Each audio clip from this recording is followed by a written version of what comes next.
ನೀವು ಬೇರೆಯವ್ರ ತರ ಎಲ್ಲ ಏನೋ ಆಶೀರ್ವಾದದ ವಾಕ್ಯಗಳು ಹೇಳಲ್ಲ. ನನಗೆ ಹೇಳ್ಬೇಡ ಅಂತ ಹೇಳಿದಾನೆ ದೇವರು. ಅಂತ್ಯ ದಿನಗಳಿವು.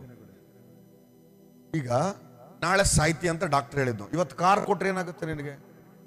ನಾಳೆ ಸಾಯ್ತಿ ಅಂತ ಡಾಕ್ಟರ್ ಹೇಳಿದ್ನು. ಇವತ್ತು ರಾತ್ರಿ ಬಂದು ನಾನು ಇದು ಪ್ರೆಸೆಂಟ್ ಮಾಡ್ತೇನೆ ನಿಮಗೆ ಕಾರ್ ಅಂದ್ರೆ ಏನಂತೀನಿ ನೀನು? ಅವಾಗ ನೀನ್ ಕಾರ್ ಬೇಕಾಗಿಲ್ಲ ನನಗೆ, ನೀನು ಉಳಿಸ್ಕೊಳ್ಳೋ ಪ್ರಯತ್ನ ಮಾಡಿ. ದೇವರ ಬರೋಣ ಸಮೀಪಿಸ್ತಾರವಾಗ ನಿಮ್ಮ ಆತ್ಮಗಳು ನರಕದ ಹಾದಿಯಲ್ಲಿದ್ದವೋ ದೇವರ ಹಾದಿಯಲ್ಲಿದ್ದವೋ ಅಂತೇಳಿ ಎಚ್ಚರಿಸಿಕೊಳ್ಳುವಂತ ಸಮಯ ಇದು. ಆಸೆ ಆಮಿಷಗಳಿಂದ ಹಿಂದೆ ಓಡುವಂತ ಸಮಯ ಅಲ್ಲ ಇದು. Hallelujah, hallelujah. ಅದಕ್ಕಾಗಿ ದೇವರ ಆತ್ಮನು ಅನೇಕ ಸಾರಿ ನಾನು ಪ್ರಾರ್ಥನೆ ಮಾಡುವಾಗ, ಬೀದರ್ ಪಟ್ಟಣಕ್ಕೆ ಫಸ್ಟ್ ಟೈಮ್ ಬಂದಾಗ ಪ್ರಾರ್ಥನೆ ಮಾಡುವಾಗ ಕೆಲವು ದರ್ಶನಗಳನ್ನು ತೋರಿಸಿದ್ನು.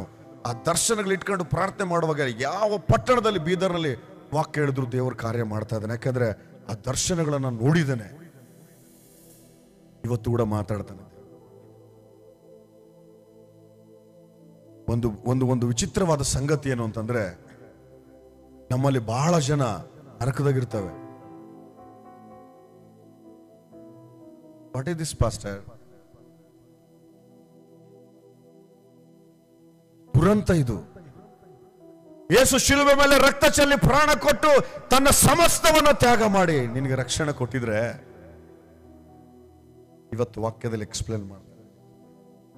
ನಿಮ್ಗಾಗ್ಲೇ ಒಂದು ಭಯ ಹುಟ್ಟಿರುತ್ತೆ ಹೃದಯದಲ್ಲಿ. ನಿಜ ಹೇಳ್ತಾನೆ, ಇಲ್ಲಿ ಕೂತಿರೋ 90% of the people will be in hell. ನಿಜವಾಗ್ಲು ನನ್ನನ್ನು ಸೇರಿಸಿಕೊಂಡು ಕೂಡ. ಯಾಕೆ ಗೊತ್ತಾ? ಈ ವಾಕ್ಯ ಹೇಳಿದ ನಂತರ ಆ ಫ್ರೇಮ್ ವರ್ಕ್ ಅಲ್ಲಿ ನೀನು ಇಲ್ಲ ಅಂದ್ರೆ ಗ್ಯಾರಂಟಿ ಅಲ್ಲಿನೇ ನೀನು. ಆ ಫ್ರೇಮ್ ವರ್ಕ್ ಅಲ್ಲಿ ಇದ್ರೆ ಮೇಲೆ. ಎಷ್ಟು ಜನ ಕೇಳಕ್ ಇಷ್ಟ? ಏನ್ ಕಾರ್ ಬರಲ್ಲ ಅಂತ ಪ್ರಾರ್ಥನೆ ಮಾಡ್ಲೆ? ಈ ವಾಕ್ಯ ಹೇಳ, ಯಾವ್ದು ಬೇಕು ಹಾಗೆ. ಹಲ್ಲೆಲೂಯಾ. ವಾಕ್ಯದಲ್ಲಿ ಹೀಗೆ ಬರೆಯಲ್ಪಟ್ಟಿದೆ. ಏನಂತಂದ್ರೆ, ನಾವ್ ಈಗ ತಾನೇ ಓದಿದ್ದೇವೆ ಇಬ್ರಿ ಪತ್ರಿಕೆ 12ನೇ ಅಧ್ಯಾಯ 1 ಮತ್ತು 2ನೇ ವಚನ.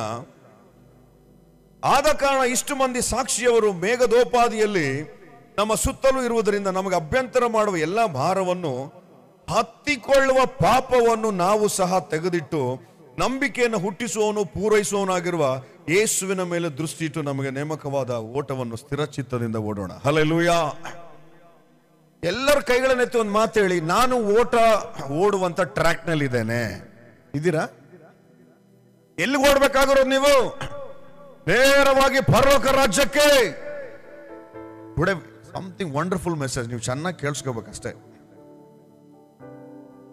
ಪರಲೋಕ ರಾಜ್ಯಕ್ಕೆ ಓಡಬೇಕಾಗಿರುವಂತಹ ಹಾದಿಯಲ್ಲಿ ಇದ್ದಾವೆ. ಅದಕ್ಕೆ ದೇವರು ನಮ್ಗೊಂದು ಎಚ್ಚರಿಕೆ ಕೊಡ್ತಾ ಇದ್ದಾನೆ. ಸತೀಶ್, ನೀನು ಓಡ್ತಾ ಇದೆಯಾ ನನಗೆ ಗೊತ್ತು. Join Methodist church, I know you are running. ನೀನು ಓಡ್ತಾ ಇದೆಯಾ ನನಗೆ ಗೊತ್ತು. ಆದ್ರೆ ಒಂದು ಕಂಡೀಷನ್ ಅಥವಾ ಒಂದು ವಾರ್ನಿಂಗ್ ಏನಂದ್ರೆ, ಒಂದು ಎಚ್ಚರಿಕೆ ಏನಂದ್ರೆ, ನೀನು ಓಡೋವಾಗೆ ಕೆಲವು ಅಭ್ಯಂತರಗಳಿದಾವೆ, ಅಡ್ಡಿಗಳಿದಾವೆ. ಬಹಳ ಸಾರಿ ನಾವು ವಾಕ್ಯ ಏನ್ ಕೇಳಿರ್ತೇವೆ ಅಂದ್ರೆ, ಓಡ್ತಾ ಇದಾವೆ, ಓಡೋಣ ಓಡೋಣ ಓಡೋಣ ಅಂತ ಹೇಳಿರ್ತಾರೆ. No no no no, I want to share with you what are the obstacles. ಏನ್ ಅಡ್ಡಿಗಳವು? ಬಹಳ ಸಾರಿ ನಾವೇನ್ ಹೇಳ್ತೇವೆ ಅಂದ್ರೆ, ಹಿಂಗೆ ಹೋಗ್ರಿ ಡೈರೆಕ್ಟ್ ಆಗಿ, ಹಂಗೆ ಬಳ್ಳಾರಿ ರೂಟ್ಗೆ ಹೋಗ್ತೀರಾ, ಹಂಗೆ ಬಳ್ಳಾರಿಯಿಂದ ಹಂಗೆ ಯಾವುದು ನಿಮ್ಗೆ ಯಾವ ಬೇಕು ಆ ಕಡೆ ಹೋಗ್ಬೋದು. ನೋ ನೋ ನೋ, ಅದೆಲ್ಲ ಮಾರ್ಗ ತೋರ್ಸೋದಂದ್ರೆ. ತಮ್ಮ ಹಿಂಗೆ ಹೋದ್ರಲ್ಲಿ ರೋಡ್ ಬ್ಲಾಕ್ ಆಗತ್ತೆ, ಡ್ರೈನೇಜ್ ಓಪನ್ ಆಗತ್ತೆ, ಕುಣೆಗೆ ಬೀಳ್ತಿ, ಇದು ಮಾರ್ಗ ತೋರ್ಸೋದಂದ್ರೆ. ಎಲ್ಲರೂ ಹೇಳ್ತಾರೆ ಹಿಂಗೆ ಹೋಗ್ಬಿಡು, ಸೀದಾ ಬಳ್ಳಾರಿ ರೂಟ್ ಅಂತ ಹೋಗ್ಬಿಡ್ತೀವಿ ಬಳ್ಳಾರಿಗೆ ಅಂದ್ರೆ. ಮಾರ್ಗದಲ್ಲಿ ಏನೇನು ಸಮಸ್ಯೆ ಅದಾವೆ ಹೇಳಿದ್ರೆ ಅವನು ಹುಷಾರಾಗ್ತಾನೆ. ಹಲ್ಲೆಲೂಯಾ. ಅದಕ್ಕಾಗಿ ನಮ್ಮೆಲ್ಲರೂ ಗೊತ್ತು ಓಡ್ತಾವಂತೇಳಿ. ಆದ್ರೆ ಈ ಓಟದಲ್ಲಿ ನಮಗೆ ಅಭ್ಯಂತರ ಮಾಡುವಂತ ವಿಷಯಗಳೇನು? ಇಲ್ಲಿ ವಾಕ್ಯದಲ್ಲಿ ಬರೆಯಲ್ಪಟ್ಟಿದೆ, ಕೆಲವು ವಿಷಯಗಳು ನಮ್ಮನ್ನು ಅಭ್ಯಂತರ ಮಾಡ್ತವೆ ಅಂದ್ರೆ ಅಡ್ಡಿ ಮಾಡ್ತವೆ, ಜೊತೆಗೆ ಕೆಲವು ಹತ್ತಿಕೊಳ್ತವೆ. ನಾನು ಈ ವಾಕ್ಯನ ಫಸ್ಟ್ PUC ನಾನು ಬಹಳ ಧ್ಯಾನ ಮಾಡಿ ಸ್ಟ್ರಾಂಗ್ ತೀರ್ಮಾನಕ್ಕೆ ಬಂದಿದ್ದೆ, ನನಗೆ ಹತ್ತಿಕೊಳ್ಳೋ ಪಾಪನ ಅಂಟಿಸ್ಕೋಬಾರ್ದಂತೆ. ನೀನು ಅಂಟಿಸ್ಕೊಳ್ಳೋದಕ್ಕೆ ಹೋಗೋದಿಲ್ಲ, ಅದೇ ಬಂದು ಹತ್ಕೊಳ್ತದೆ ನಿನಗೆ. ಅದನ್ನ ಹೇಳ್ತಾ ಇರೋದಲ್ಲಿ ಹತ್ತಿಕೊಳ್ಳೋದಕ್ಕೆ ಬರ್ದದದು. ಯಾರ್ಯಾರ ಆ ಪಾಪಗಳನ್ನ ಅಂಟಿಸ್ಕೊಂಡಿದ್ರು ಪಕ್ಕ ಇವತ್ತು ರಾತ್ರಿ ಡಿಸೈಡ್ ಏನಿಗೆ, whether you will be in hell or you will be in heaven. ಪರಲೋಕದಲ್ಲಿ ಇರ್ತೀಯೋ ನರಕದಲ್ಲಿ ಇರ್ತೀಯೋ. ವಾಕ್ಯ ಮುಕ್ತಾಯದಲ್ಲಿ ಒಂದು ತೀರ್ಮಾನದಲ್ಲಿ ತೇಲೋಗ್ಬಿಡುತ್ತೆ. ಇವತ್ತು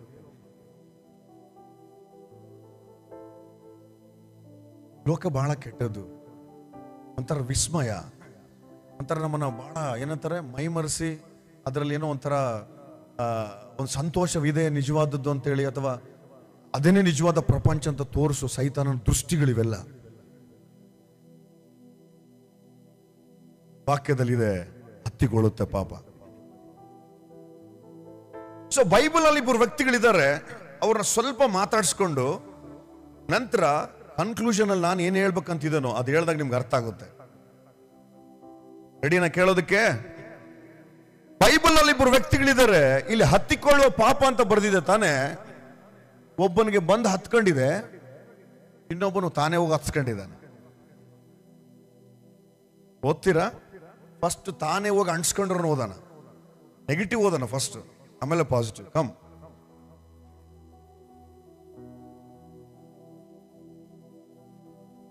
ನ್ಯಾಯಸ್ಥಾಪಕರು 14ನೇ ಅಧ್ಯಾಯ 1ನೇ ವಚನ.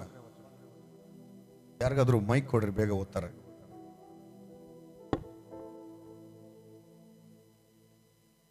ತಿಮ್ನಾ ಊರಿಗೆ ಹೋಗಿ ಅಲ್ಲಿನ ಫಿಲಿಷ್ಟಿಯರ ಹೆಣ್ಣುಗಳಲ್ಲಿ ಒಬ್ಬಳನ್ನು ನೋಡಿ ತಿರುಗಿ ತಂದೆ ತಾಯಿಗಳ ಬಳಿಗೆ ಬಂದು ಅವರಿಗೆ, ನಾನು ತಿಮ್ನಾ ಊರಿನಲ್ಲಿ ಒಬ್ಬ ಫಿಲಿಷ್ಟಿಯ ಹೆಣ್ಣನ್ನು ನೋಡಿದ್ದೇನೆ, ಆಕೆಯನ್ನು ನನಗೆ ಮದುವೆ ಮಾಡಿಕೊಡಿರಿ ಎಂದು ಹೇಳಿದನು.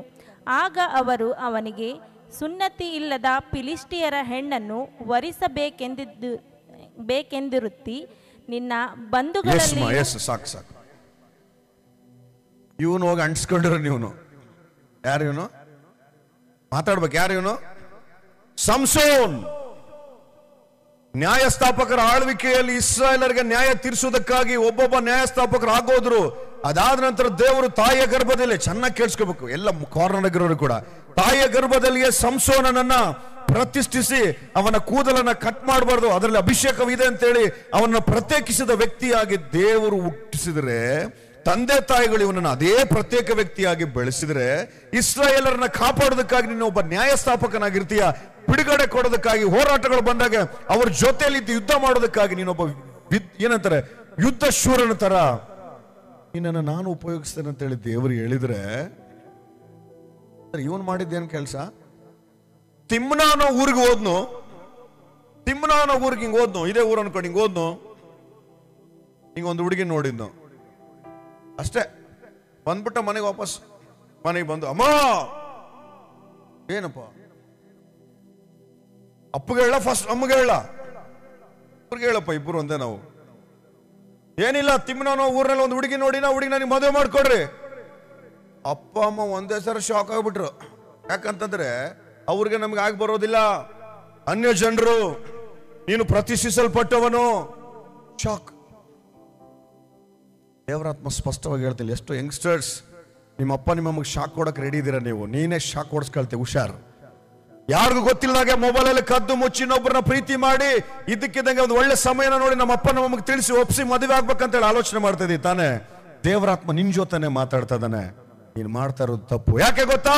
ಯೇಸು ಕ್ರಿಸ್ತನು ನಿನ್ನನ್ನು ಸಂಪೂರ್ಣವಾಗಿ ಪ್ರೀತಿಸಿ ರಕ್ತ ಕೊಟ್ಟು ಕೊಂಡುಕೊಂಡಿದ್ದಾನೆ, ನಿನ್ನನ್ನು ಪ್ರತ್ಯೇಕವಾದ ಜನಾಂಗವಾಗಿ ಮಾಡಿ ಯಾಜಕ ಸಮೂಹದಲ್ಲಿ ಸೇರಿಸಿದ್ದಾನೆ. Not suppose to do that.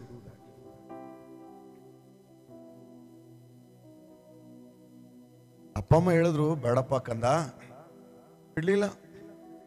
ಹೋಗೋದು ಬರೋದು, ಹೋಗೋದು ಬರೋದು, ಹೋಗೋದು ಬರೋದು. ಲಾಸ್ಟ್ಗೆ ಎಲಿಲ ಕೈಗೆ ಸಿಕ್ಕಿಬಿದ್ನು. ಮೋಸದ ಮಾತುಗಳಿಂದ, ಆಕೆಗೆ ಪೀಡಿಸುವಂತ ಮಾತುಗಳಿಂದ ಕೊನೆಗೂ ತನ್ನ ಶಕ್ತಿ ಎಲ್ಲಿದೆ ಅಂತ ಹೇಳಿ ಒಪ್ಕೊಂಡ್ಬಿಟ್ನು. ಲಿಸ್ಟರ್ ಬಂದು ಕೂದಲ ಕಟ್ ಮಾಡಿದ್ರು. ಆಗ ಅವನ ಪರಿಸ್ಥಿತಿ ಹೇಗಿದೆ ಗೊತ್ತಾ? ಶತ್ರು ದೇಶದಲ್ಲಿ ಹೋಗಿ ಕಣ್ಣು ತೆಗೆಸ್ಕೊಂಡು ಗಾಣ ತಿರುಗಿಸ್ತಾ ಇದ್ದ.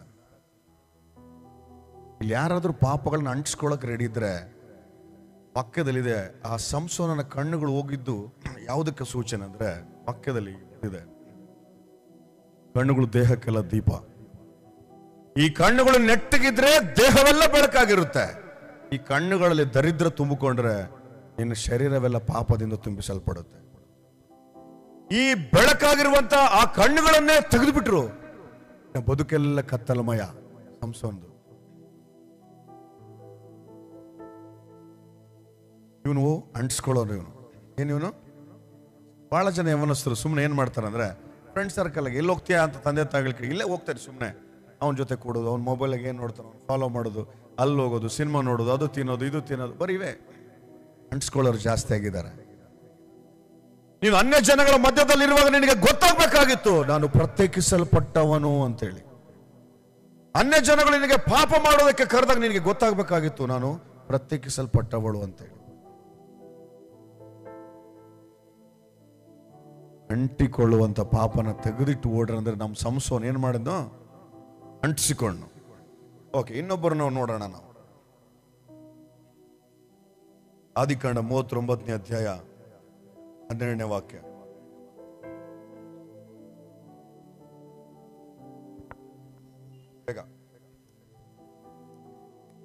ಆಕೆ ಅವನ ಬಟ್ಟೆಯನ್ನು ಹಿಡಿದುಕೊಂಡು ನನ್ನ ಸಂಗಮಕ್ಕೆ ಬಾ ಅನ್ನಲು ಅವನು ತನ್ನ ಬಟ್ಟೆಯನ್ನು ಆಕೆಯ ಕೈಯಲ್ಲೇ ಬಿಟ್ಟು ತಪ್ಪಿಸಿಕೊಂಡು ಓಡಿ ಹೋದನು. ಹಲ್ಲೆಲೂಯಾ. ಇಲ್ಲಿ ಒಬ್ಬ ಗಂಡ್ಮಗ ಇದ್ದಾನೆ. ಏನಿದಾನೆ ಇಲ್ಲಿ? ಹೆಣ್ಮಗ, tiger. Lot of youngsters are there, be careful. ಅದಕ್ಕೆ ಬಹಳ ಈಸಿಯಾಗಿ ಹಾಳು ಮಾಡ್ಕೊಳ್ಳೋಕೆ ಅನೇಕ ಅವಕಾಶಗಳಿರ್ತವೆ. ಬದುಕು ಹಾಳಾಗೋದಕ್ಕೆ ಒಂದು ಫೇಸ್ಬುಕ್ನಲ್ಲಿ ರಾಂಗ್ ಫ್ರೆಂಡ್ ಇದ್ರೆ ಸಾಕು, ವಾಟ್ಸಪ್ ಚಾನಲ್ ಒಬ್ಬ ರಾಂಗ್ ಫ್ರೆಂಡ್ ಇದ್ರೆ ಸಾಕು. ಯೋಸೇಫನು ನಾನಾ ತರವಾದ ಕಷ್ಟಗಳನ್ನು ಬಿದ್ದು ಲಾಸ್ಟ್ಗೆ 44 ಮನೇಲಿ ಯಾವುದೋ ಒಂದು ಕೆಲಸ ಸಿಕ್ತು. ದೇವರು ಕೊಟ್ಟಿದ್ದಾನೆ ಇದನ್ನಂತೇಳಿ ಅಂದುಕೊಂಡು ಆ ಮನೇಲಿ ಕೆಲಸ ಮಾಡ್ತಾ ಇರುವಾಗ ಆ ದುರಾತ್ಮ 44ನ ಹೆಂಡತಿಯ ಮನಸ್ಸಿನಲ್ಲಿ ಹೊಕ್ಕೊಂಡು ಏನ್ ಮಾಡ್ತಾ ಇದ್ದಾಳೆ ಅಂದ್ರೆ, ಯಾರು ಇಲ್ಲ ಮನೆಯಲ್ಲಿ, ನನ್ನ ಜೊತೆ ತಪ್ಪು ಕೆಲಸ ಮಾಡು ಅಂದ್ರೆ, ಇದು ಸಿಂಹ ಇವನು, ಹೆಂಗೆ ಗುಂಡಿಗೆ ಅಷ್ಟು ಧೈರ್ಯ ಐತಿ ಇವನಿಗೆ. ಬಟ್ಟೆ ಬಿಟ್ಟು ಓಡೋದ್.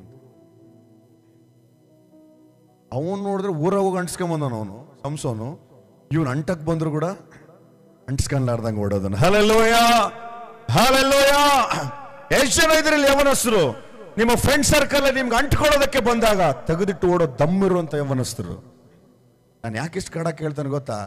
ನನಗೆ ಅಂಟ್ಕೊಳಕ್ ಬಂದಾಗೆಲ್ಲ ತೆಗೆದಿಟ್ಟು ಬಹಳ ಸ್ಟ್ರಾಂಗ್ ಆಗಿ ಓಡಿಸಿದಾನೆ ದೇವರು ನನಗೆ. ಈವನ್ ಫಸ್ಟ್ PUC ನಲ್ಲಿನೇ ಹೊಸ ಏನಂತಾರೆ ಕಾಲೇಜು, ಹೊಸದಾಗಿ ಕಾಲೇಜ್ ಮೆಟ್ಲು ಹತ್ತಿರೋದು, ಕಾಲೇಜ್ಗೆ ಹೋಗಿದ್ದೇವೆ, ಹೋಗಿ ಒಂದು ವಾರ ಆಗಿಲ್ಲ, ಆಗಲೇ ಹಿಂದೆ ಕೂತಿರೋ ಬೆಂಚಿನ ಹುಡುಗಿ ನನ್ನನ್ನೇ ನೋಡೋದು. ನಮ್ಮ ಹುಡುಗರು ಬಂದು, ಲೇ ಸತೀಶ್, ಆ ಹುಡುಗಿ ನಿನ್ನೆನೇ ನೋಡ್ತಾಳೆ ಕಣೋ. ಅವಾಗ ಏನಂತಾರೆ ಸಾಧು ಸುಂದರ್ ಸಿಂಗ್ ಓದಿದ್ದಾನೆ, ಈ ವಾಕ್ಯಗಳೆಲ್ಲ ಓದಿದ್ದಾನೆ, ಒಳ್ಳೆ ತೀರ್ಮಾನದಲ್ಲಿದ್ದಾನೆ. ನಾನೊಂದು ಮಾತು ಹೇಳಿದೆ, ಅವನಿಗಲೂ ನಮ್ಮ ಬಳ್ಳಾರಿ ಒಂದು ಕಾಲೇಜ್ ಪ್ರೊಫೆಸರ್ ಇದು ಲೆಕ್ಚರ್ ಕೆಲಸ ಮಾಡ್ತಾನೆ. ನೋಡಿದ್ರೆ ತರ ನಡುಗ್ತಾನೆ, ಒಂದು ಪ್ರೇಯರ್ ಮಾಡಿಸ್ಕೋತಾನೆ ಈಗ. ಬಟ್ ಅವಾಗ ಅವನು ಏನು ಹೇಳಿದ್ದ ಅಂದ್ರೆ, ಈ ನೋಡ್ತಾಳೆ, ಸರ್ ಹೇಳ ಎಷ್ಟು ಸುಮ್ಮನೆ ನೋಡು ನೀನು. ನಾನು ಹೇಳಿದ್ ಒಂದೇ ಮಾತು, ನಾನು ಚಪ್ಪಲಿಗೆ ಹತ್ತಿರೋ ದುಮ್ಮು ಕೂಡ ನೋಡಲ್ಲ ಹುಡುಗಿನ. ಇವರಾಗ ಒಂದ್ಸರ ಅಲ್ಲೆಲ್ಲ ಹೇಳ, ಅಂಟಿಸ್ಕೊಳ್ಳೋ ಜೀವ ಅಲ್ಲ ಇದು, ತಗದಿಟ್ಟು ಓಡೋ ಜೀವ ಇದು. ಇಲ್ಲಿ ಎಷ್ಟು ಜನ ಇದ್ರಂತ ವೈರಾಗ್ಯದಿಂದ ಬಾಳೋರು ಇಲ್ಲಿ? ಒಂದಲ್ಲ ಎರಡಲ್ಲ. ನನಗೆ ಸೈತಾನ್ ಈ ಪ್ಲಾನ್ ಕಳಿಬೇಕಂತೇಳಿ ಇವತ್ತು ಕರ್ನಾಟಕಕ್ಕೆ ಎಷ್ಟು ಆಶೀರ್ವಾದದಾಯಕವಾಗಿದ್ದಾನೆ ಅಂತೇಳಿ ನನಗೆ ಗೊತ್ತು. ಈ ಆಶೀರ್ವಾದನ ಕಳಿಬೇಕಂತೇಳಿ ಅವತ್ತೇ ಪ್ಲಾನ್ ಮಾಡ್ಯಾನ ಸೈತಾನ್. ಯೇಸು ಕ್ರಿಸ್ತನು ಶಿಲುಬೆ ಮೇಲೆ ಸತ್ರೆ ಖಂಡಿತವಾಗಿ ಮಾನವ ಕುಲಕ್ಕೆ ಒಂದು ಕಲ್ಯಾಣ ಉಂಟಾಗುತ್ತಂತ ಗೊತ್ತಿದ್ದು ಹೇರೋದನ ತಲೆಯಲ್ಲಿ ಹುಚ್ಚಿಡಿಸಿ ಬಾಲ ಕಂದಮ್ಮಗಳನ್ನ ಸಾಯಿಸೇ ಬಿಟ್ನು. ಇವತ್ತು ಯಾರಾದ್ರೂ ಯವನಸ್ಥರು, ಅಣ್ಣ ನನಗೆ ಭಾರಿ ಟಾರ್ಚರ್ ಅಣ್ಣ ಹುಡುಗಿಂದ, ಭಾರಿ ಟಾರ್ಚರ್ ಅಣ್ಣ ಹುಡುಗನಿಂದ ಅಂದ್ರೆ, ನಿನ್ನ ಮೇಲೆ ದೇವರು ದೊಡ್ಡ ಉದ್ದೇಶ ಇಟ್ಟಿದ್ದಾನೆ. ಅದಕ್ಕಾಗಿನೇ ಸೈತಾನ್ ಈಗಲೇ ಪ್ಲಾನ್ ಮಾಡ್ತಾನೆ ನಿನಗೆ ಬಿಳಿಸೋದಕ್ಕಾಗಿ.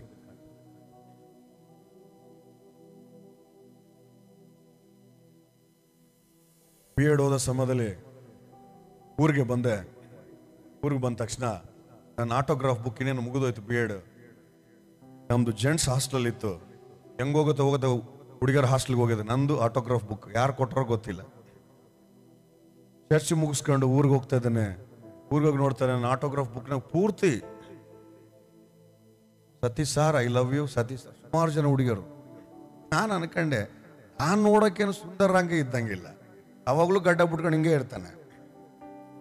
ಬಟ್ ಆದರೆ ನನ್ನ ಅಂತರ್ಯದಲ್ಲಿ ಒಂದು ಪರಿಶುದ್ಧತೆ ಸೌಂದರ್ಯ ಇತ್ತಲ್ಲ, ಅದು ಸಹಿತ ಚೆನ್ನಾಗಿ.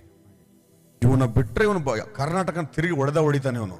ಇವಾಗೆ ಹೊಡಿಬೇಕಂತೇಳಿ ಕರೆದೆ ಎಲ್ಲರನ್ನ. ಯಾರು ಕಳಿಸಿದ್ರು ನನ್ನ ಬುಕ್ಕನ್ನು? ಬೇರೆ ಹುಡುಗ ಕೊಟ್ಟರು. ಹೌದಾ? ಹೇಳ್ರಿ ಅವ್ರಿಗೆ ವಾಪಸ್ ಬುಕ್ನಾಗ ಬರೆದಿರೋದೆಲ್ಲ ತೆಗೆದಾಕಂತೇಳಿ. ತೆಗೆದಾಕ್ಲಿಲ್ಲ. ನಾನು ಸ್ಟೂಡೆಂಟ್ ಪ್ರೆಸಿಡೆಂಟ್ ಇದ್ದೆ, ಕರೆಸಿದೆ ಎಲ್ಲರನ್ನ. ಬೈಬಲ್ ತೆಗೆದು ಒಂದು ವಾಕ್ಯ ಹೇಳಿ ಯವನಸ್ಥನ ಹೇಗಿರ್ಬೇಕಂತ ಜಸ್ಟ್ 23 ವರ್ಷ ನನಗೆ ಅವಾಗ ಹೇಳಿದ ಒಂದೇ ಮಾತಿಗೆ ನನ್ನ ಆಟೋಗ್ರಾಫ್ ಮತ್ತೆ ಲೇಡೀಸ್ ಹಾಸ್ಟೆಲ್ಗೆ ಹೋಗಿ ಪೇಪರಲ್ಲಿ ಹರಿದು ಮತ್ತೆ ವಾಪಸ್ ಬಂತು. ದೇವರಾತ್ಮನ ಕೇಳ್ತಾ ಇದ್ದಾನೆ, ಅಂಟಿಕೊಳ್ಳೋದಕ್ಕೆ ಬರುವಾಗ ಯವನಸ್ಥನೇ ನೀನು ತೆಗೆದಿಟ್ಟು ಓಡೋ ದಮ್ಮಿದೇನ ನಿನಗೆ? ತೆಗೆದಿಟ್ಟಿ ಅನ್ಕೋ, ನೀನು ನನಗಿಂತ ದೊಡ್ಡದಾಗೆ ಬೆಳಿತೀಯ. ನಿನಗೆ ಅನ್ಸೋದಕ್ಕೆ ಬಂದಿದ್ದಾನೆ ಗೊತ್ತಾ ಸೈತಾನು? ನಿನ್ನ ಮೇಲಿರೋ ಉದ್ದೇಶ ಅವನಿಗೆ ಗೊತ್ತು ಚೆನ್ನಾಗಿ.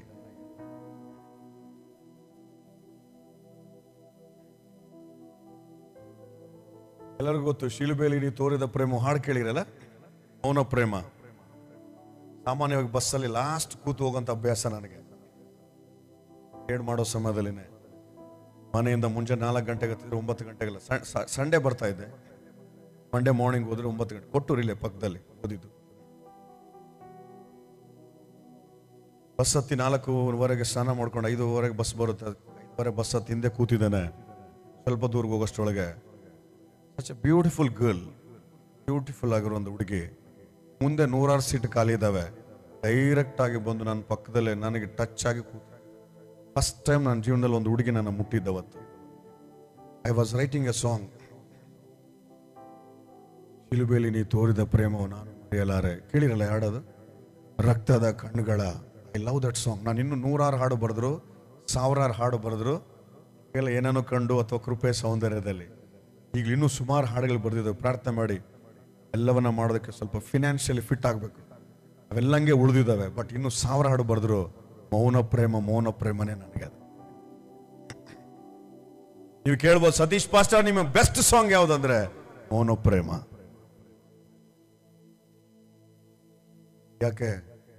ಮೌನ ಪ್ರೇಮವು ನನ್ನ ಊಹೆಗೆ ಅಂದಲಾರದು, ಬಾಯಿ ತೆರಿಲಾರದೆ ನನಗಾಗಿ ರಕ್ತ ಚೆಲ್ತಾ ಇದ್ರು ಶಿಲುಬೆ ಮೇಲೆ. ಆ ರಕ್ತದ ಕಣ್ಣುಗಳು, ಕೈ ಕಟ್ಟಾಕ್ಬಿಟ್ಟಿದ್ದಾರೆ ಯೇಸು ಕ್ರಿಸ್ತನಿಗೆ. ಕೈಯಿಂದ ಬಾ ಅಂತ ಕರೆಯಕ್ಕಾಗಲ್ಲ, ರಕ್ತದ ಕಣ್ಣುಗಳಿಂದಲೇ ಕರೀತಾ ಇದ್ದಾನೆ ನನ್ನ. What is such A wonderful love. ಪ್ರೀತಿನ ಬಿಟ್ಟು ಈ ಒಳ್ಳೆ ಪ್ರೀತಿ ಯಾಕೆ ನೀವು ಮೋಸ ಹೋಗ್ತೀರಿ ಗೊತ್ತಿಲ್ಲ. ಸುಮಾರು ಹೊತ್ತು ಹುಡುಗಿ ನನ್ನ ಕಾಲ್ ಕೆರೆದ್ಲು. ಐ ಫೆಲ್ಟ್ ಲೈಕ್ ಗಿಲ್ಟಿ, ಅಂದ್ರೆ ಪಾಪ ಮಾಡಿದೇನೋ ಅಂತ ಬೇಜಾರು ಅನಿಸ್ತು ನನಗೆ.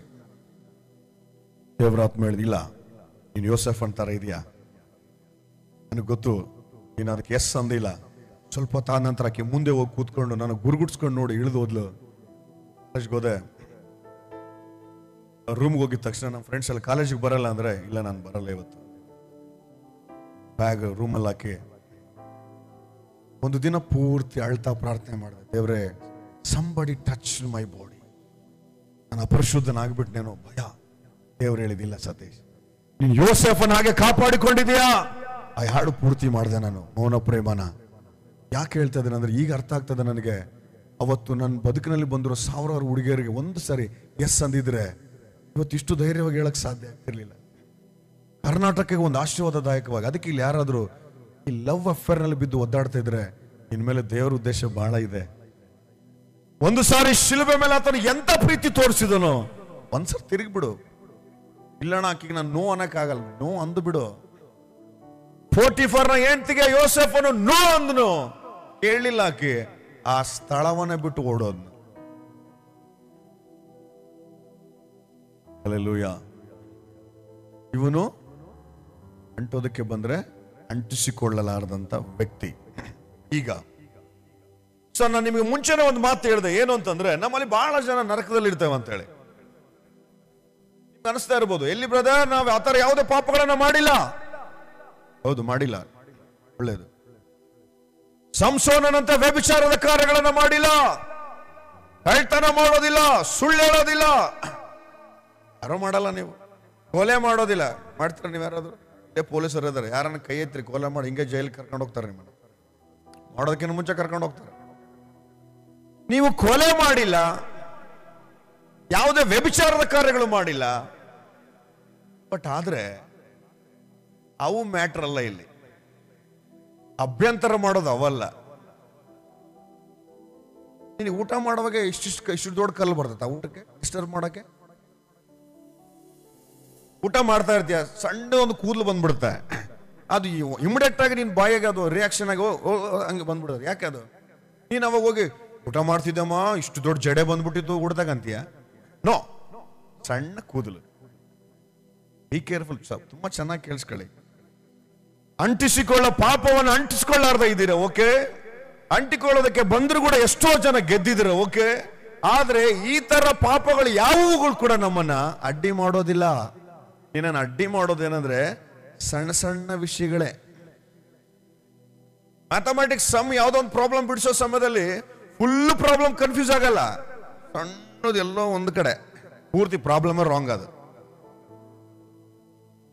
8 ಅಡಿ ಅಥವಾ 6 ಅಡಿ, ಸಾರಿ 8 ಅಡಿ ಯಾರಿಲ್ಲ, 6 ಅಡಿ ದೇಹ ಕಟ್ಟು ಮಸ್ತು ದೇಹನ ಹೊಂದ್ಕೊಂಡು ಹಿಂಗೆ ನಡೆಯೋನಿಗೆ, ಸಿಂಹ ನಡೆದಂಗೆ ನಡೆಯೋನಿಗೆ ಸಣ್ಣದೊಂದು ಮುಳ್ಳು ಅರ್ಧ ಇಂಚು ಅಲ್ಲ ಜಸ್ಟ್ ಚಿಕ್ಕದು ಹಾಲಾಗಿದ್ರೆ ಸ್ಟಾರ್ಟ್ ಆಗ್ತದೆ.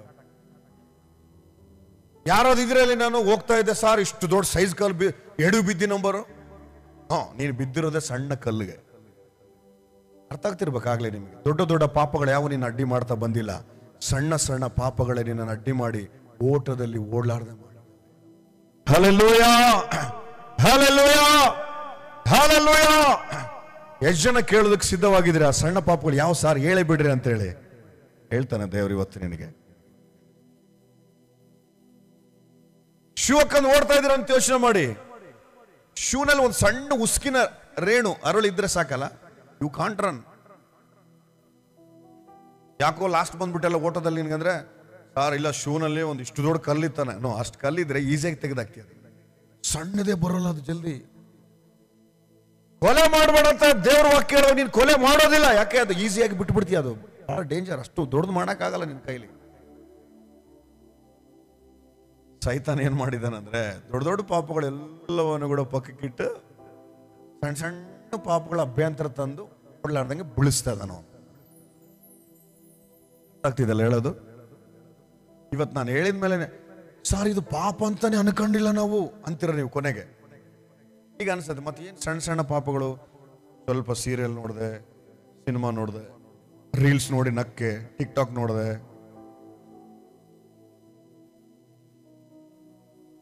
ಒಂದು ಕೆಲಸ ಮಾಡಿ,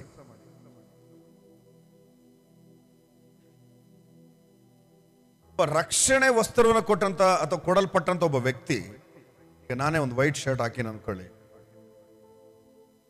ದೊಡ್ಡ ಕಲೆ ಆದಾಗ ಈಸಿಯಾಗಿ ಐಡೆಂಟಿಫೈ ಮಾಡ್ತೀರ ನೀವು, ಇದೆಲ್ಲ ಚೇಂಜ್ ಮಾಡ್ಬಿಡ್ತೀರ. ಸಣ್ಣದಾದಾಗೆ ಇರ್ಲಿ ಬಿಡು ಅಂತೀರಲ್ಲ, ಅದು ಅನ್ಬಾರ್ದು ಅಂತ ಇವತ್ತು ವಾಕ್ಯ. ಹಲ್ಲೆಲೂಯಾ. ಅವು ದೊಡ್ಡ ದೊಡ್ಡ ಪಾಪಗಳು ಎಡುತ್ತಾ ಇಲ್ಲ, ಸಣ್ಣ ಸಣ್ಣ ಪಾಪಗಳು ಎಡವಿ ಎಡವಿ ಎಡವಿ ಬೀಳ್ತಾ ಇದಾವೆ, ಗೊತ್ತಾಗ್ತಾ ಇಲ್ಲ ನಮಗೆ. ಹಾಗಾದ್ರೆ ಒಂದು ಪಾಪನ ನಿಮಗೆ ಬೈಬಲಲ್ಲಿ ಪರಿಚಯ ಮಾಡ್ತಾನೆ, ಇಷ್ಟು ದಿನ ಗೊತ್ತಿತ್ತೇನೋ, ಬಟ್ ಅದು ದೇವರಾತ್ಮ ಮತ್ತೆ ನೆನ್ಪು ಮಾಡ್ತಾ ಇದ್ದಾನೆ. ಇದು ಇದ್ರೂ ಕೂಡ ಪರಲೋಕಕ್ಕೆ ಬರಲ್ಲ ನೀವು. ಯಾವುದು ಪಾಸ್ಟರ್ ಅಂತ ಪಾಪ ಅಂತೀರಾ? ರೀಡ್.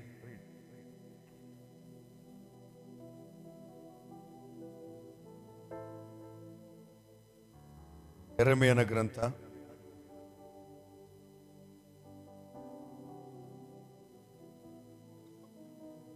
48ನೇ ಅಧ್ಯಾಯ 10ನೇ ವಾಕ್ಯ.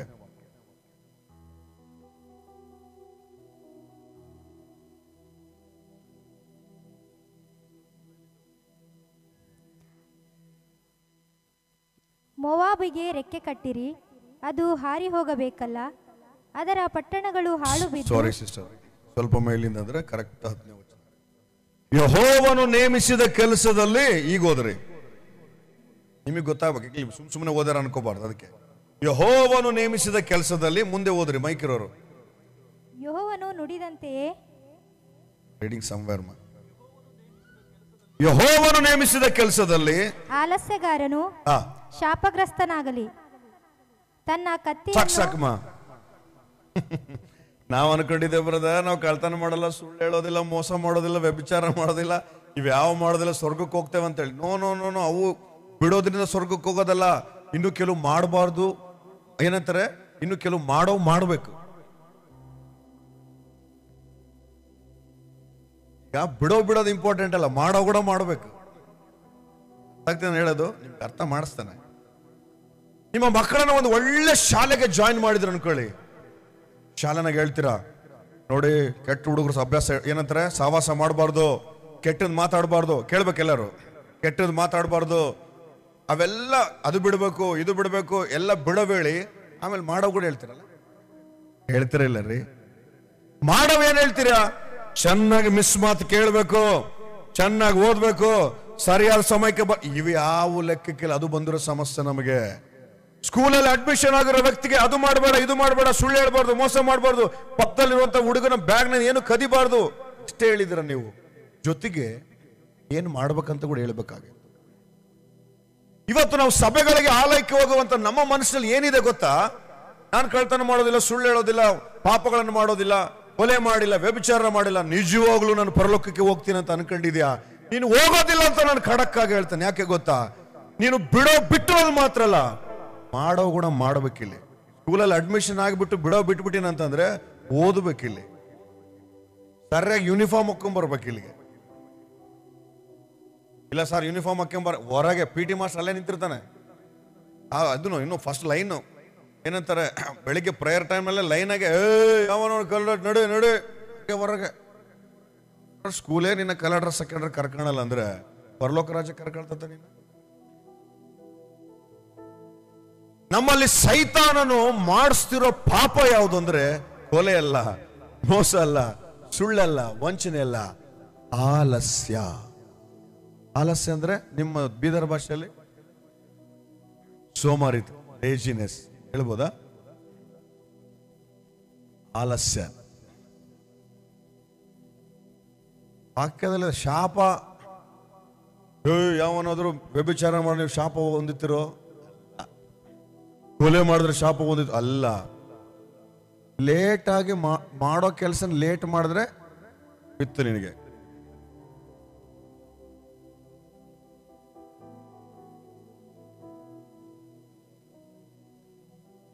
ಈಗ ಹೇಳ್ರಿ, ಎಷ್ಟು ಜನ ಆಲಯಕ್ಕೆ ಬರೋ ಸಮಯದ ಬರಲಾರ್ದಂತೆ ಲೇಟಾಗಿ ಬಂದಿರಾ?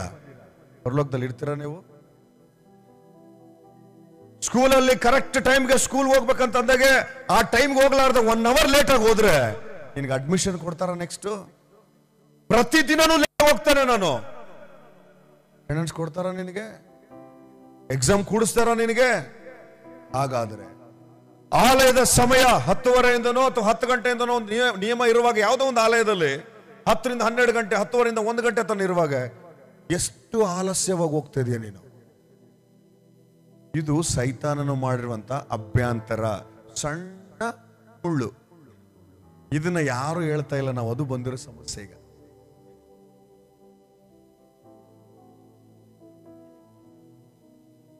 ದಿನಾಲಿ ಮುಂಜಾನೆ ಎದ್ದು ವಾಕ್ಯ ಓದ್ಬೇಕಂತ ಹೇಳಿ ದೇವ್ರು ಹೇಳುವಾಗ ಎಷ್ಟು ಜನ ಓದ್ತಾ ಇದಾವೆ, ಎಷ್ಟು ಜನ ಓದೋದಿಲ್ಲ?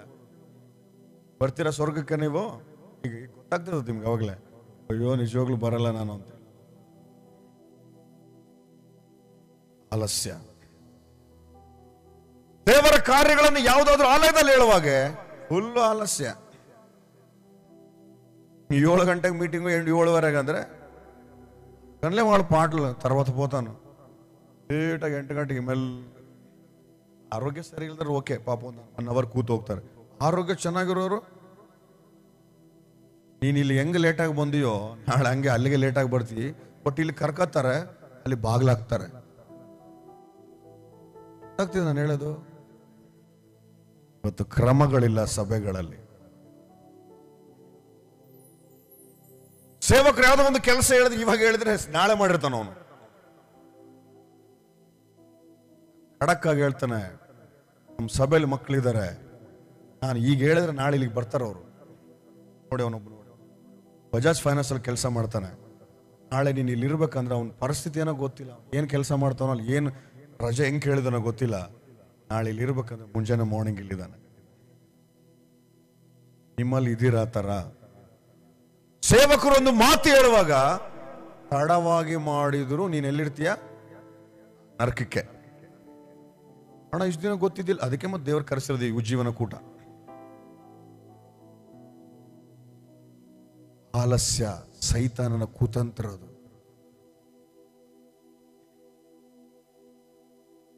ಓಕೆನಾ? ಕೆಲವ್ರು ತಲೆಗೆ ಎಕ್ಕಂಗಿಲ್ಲ, ಇದು ತಲೆಗೆ ಎಕ್ಕಂಗಿಲ್ಲ. ಆಲಸ್ಯ ಏನಾಗ್ತದೆ ನೋಡೋಣ ಅಂತೇಳಿ. ಓಕೆ, ಒಂದು ವೇಳೆ ಇಲ್ಲಿ ವಾಕ್ಯ ಕೇಳೋರು ನಾನು ಆಲಸ್ಯ ಹೋಗ್ತಾನೆ ಏನಾಗ್ತದೆ ಇಂಥವ್ರು ಇರ್ತಾರೆ. ಕೆಲವರು ಅಲ್ಲಿ ಕೂತ್ಕೊಂಡು ಹೇಳ್ತಿರ್ತಾರೆ, ಬಲ್ಲ ಹೇಳ್ತಾನಪ್ಪ, ಫಾಸ್ಟ್ ಏನು ಹೋಗಿಲ್ಲ ಯವನಸ್ನಿದ್ದ, ಹಂಗಿರೋರು ಇರ್ತಾರೆ ಕೆಲವರಲ್ಲಿ. ಬೆಳಿಗ್ಗೆ ಆಲಯದಲ್ಲಿ ಕೆಲಸ ಮಾಡಿ ಆಲಯನ ತೊಳೆದು 8 ಗಂಟೆ ಒಳಗೆ ಮನೆಗೆ ಹೋಗಿ 9 ಗಂಟೆ ಮತ್ತೆ ಸ್ನಾನ ಮಾಡಿ ಬಂದು ನಾನೇ ಹಾಸಿಗೆ ಹಾಸಿ ನಾನೇ ಕಾಂಗೋ ಬಾರಿಸಿ 1ನೇ ಆರಾಧನೆ 2ನೇ ಆರಾಧನೆ ಮುಗಿಸಿ, ನನ್ನಲ್ಲಿ ಆಲಸ್ಯ ಗೊತ್ತಿಲ್ಲ ಆಲಯದ ವಿಷಯದಲ್ಲಿ. ದೇವರ ಆಶೀರ್ವಾದ ಮಾಡಿರೋದು.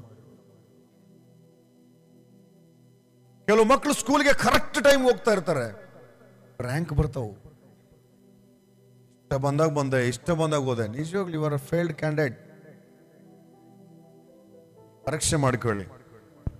ದೇವರ ಆಲಯಕ್ಕೆ ಯಾವ ಟೈಮಿಗೆ ಬರ್ತೀರ ನೀವು? ಎಷ್ಟು ಆಲಸ್ಯವಾಗಿ ಬರ್ತಾ ಇದ್ದಾರೆ. ನಿಮ್ಮನ್ನು ನೋಡಿದ್ರೆ ದೇವರು ಎಷ್ಟು ನೊಂದ್ಕೊಂಡ್ಬಿಟ್ಟೆ ಗೊತ್ತಾ ನಿಮ್ಮನ್ನು ನೋಡಿ? ಓಕೆ, ನಿಮ್ಗೆ ಅರ್ಥ ಆಗಲ್ಲ, ಇನ್ನೂ ಹೇಳ್ತಾನೆ. ನಿನ್ನ ಮಗನಿಗೆ ಬಾರಕೋಣ ಇಲ್ಲಿ 10 ರೂಪಾಯಿ ತಗೊಂಡೋಗಿ ಸ್ವಲ್ಪ ಹಾಲು ತಗೊಂಬ ಅಂತ ಕಳಿಸ್ತಿ. 7 ಗಂಟೆಗೆ ಕಳಿಸಿರ್ತಿ, 7:15 ನಿನಗೆ ಟೀ ಕುಡಿಬೇಕು ಅನ್ಸಿರುತ್ತೆ. ಅವನು 8:15 9 ಗಂಟೆಗೆ ಬಂದು ಹೆಂಗಿರುತ್ತೆ ನಿನಗೆ? ಹಾಳಾದ ನನ್ನ ಮಗ, ನನಗೆ ಹುಟ್ಟೆ ನೀವು 1 ಗಂಟೆ ಲೇಟಾಗಿ ಬರ್ತಾನೆ. ಯಾವಾಗಾದ್ರೆ ಹೆಂಗೆ ಸುಡುಗಾಡು ಮಗ್ತವ್ರು, ಇವ್ನು ಹುಟ್ಲಿದ್ರೆ ಬೇಲ ಆಯ್ತು. ಅವ್ನು ಒದ್ದು ಬಿಟ್ರಿ ನೀವು. ಉಪ್ಪು ಖಾರ ತಿಂದು ಬದುಕಿರೋ ನಿನ್ನ ಶರೀರಕ್ಕೆ ನಿನ್ನ ಮಗ ಅರ್ಧ ಗಂಟೆ ಲೇಟಾಗಿ ಹಾಲು ತಗೊಂಬಂದ್ರೆ ಇಷ್ಟು ಎಲ್ಲ ಜುಮ್ ಅಂದ್ರೆ ಕೊಟ್ಟು ಕೊಂಡುಕೊಂಡು ನಿನ್ನನ್ನು ನರಕದಿಂದ ತಪ್ಪಿಸಿ ಯಮಯಾತನೆ ಪಟ್ಟು ನಿನ್ನ ಸಂಪಾದನೆ ಮಾಡೋ ದೇವರಿಗೆ ನೀನು ಆಲಯಕ್ಕೆ ಲೇಟಾಗಿ ಅಲ್ಲಾಡ್ಕೆ ಅಂತ ಬಂದ್ರೆ ದೇವ್ರಿಗೆ ಬಾಧೆ ಆಗಲ್ಲ? ಬಾಧೆ ಆಗುತ್ತೆ ಅಲ್ರಿ? ಇವತ್ತು ಸ್ಟಾಪ್ ಆಗ್ಬೇಕು ನಿನ್ನ ಆಲಸ್ಯದ ಸ್ವಭಾವ. ಆಲಯದಲ್ಲಿ ಯಾವ್ದಾದ್ರು ಪ್ರಾರ್ಥನೆಗಳಿದ್ದಾಗ ತುಂಬಾ ಲೇಟಾಗಿ ಬರೋ ಸ್ವಭಾವ ಇದೆ ತಾನೆ? ಇದು ಸೈತಾನನ ಕುತಂತ್ರ. ನಿಮಗೇನು ದಿನಪೂರ್ತಿ ಉಜ್ಜೀವನ ಕೂಟಗಳಿರ್ತಾವ? ದಿನಪೂರ್ತಿ ಚರ್ಚಲ್ಲಿ ಆರಾಧನೆ ಇರುತ್ತಾ? 6ಕ್ಕೊಮ್ಮೆ, ಅದು ಕೂಡ 2 ತಾಸು 3 ತಾಸು. ಆಫೀಸ್ಗೆ ನೋಡಿದ್ರೆ ಸುಮ್ಮನೆ ಎಲ್ಲ ಜಾಬ್ ಇಂದ ತೆಗೆದಾಕ್ಬಿಡ್ತಾರ ಅಂತೇಳಿ ಬಯೋಮೆಟ್ರಿಕ್ ನಲ್ಲಿ ಅಟೆಂಡೆನ್ಸ್ ಒತ್ತಬೇಕಂತ ಓಡೋಗುವಂತ ಮಂದಿ ನೀವು. ಸ್ಯಾಲ್ರಿಗೆ ಆಸೆ ಪಟ್ಟು ಓಡೋಗುವಂತ ಮಂದಿ, ಜಾಬ್ಗೆ ಆಸೆ ಪಟ್ಟು, ನಿತ್ಯ ಜೀವಕ್ಕೆ ಆಸೆ ಪಟ್ಟು ಹೆಂಗ್ ಓಡ ಬರ್ಬೇಕು ಗೊತ್ತಾ? ಇನ್ನು ಬಾಗಿಲು ತೆಗೆಯೋದಕ್ಕಿಂತ ಮುಂಚೆ ಕ್ಯೂ ನಿಂತಿರ್ಬೇಕು ಇಲ್ಲಿ ಚರ್ಚಲ್ಲಿ.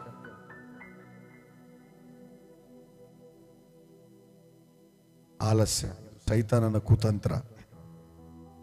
ಇಷ್ಟು ಹೇಳಿದ್ಮೇಲೆ ಕೂಡ ಕೆಲವರಿಗಿರುತ್ತೆ ಏನಾಗುತ್ತೆ ಅನ್ನೋರು. ಏನಾಗುತ್ತೆ ಅನ್ನೋನಿಗೆ ಒಂದು ಬೈಬಲಲ್ಲೇ ಹೇಳ್ತಾನೆ. ಏನಾಗುತ್ತೆ ಅನ್ನೋನು ಒಬ್ಬನಿದ್ದಾನೆ, ಅವನು ಏನಾಯ್ತು ನೋಡೋಣ. ಓದಿ ಅಪೊಸ್ತಲರ ಕೃತ್ಯಗಳು 20ನೇ ಅಧ್ಯಾಯ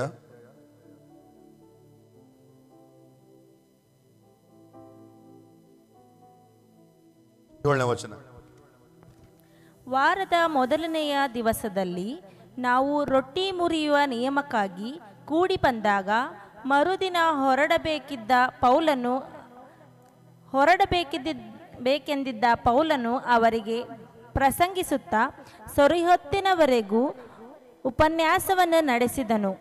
ನಾವು ಕೂಡಿದ್ದ ಮೇಲಂತಸ್ತಿನಲ್ಲಿ ಅನೇಕ ದೀಪಗಳಿದ್ದವು.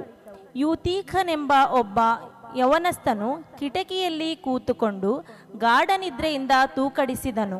ಪೌಲನು ಇನ್ನೂ ಪ್ರಸಂಗ ಮಾಡುತ್ತಾ ಇದ್ದಾಗ ಯವನಸ್ಥನು ನಿದ್ರೆಯಿಂದ ತೂಕಡಿಗೆ ಹೆಚ್ಚಾಗಿ 3ನೇ ಅಂತಸ್ತಿನ ಕೆಳಗೆ ಬಿದ್ದನು. ಅವನು ಎತ್ತಿ ನೋಡ ಸತ್ತಿದನು.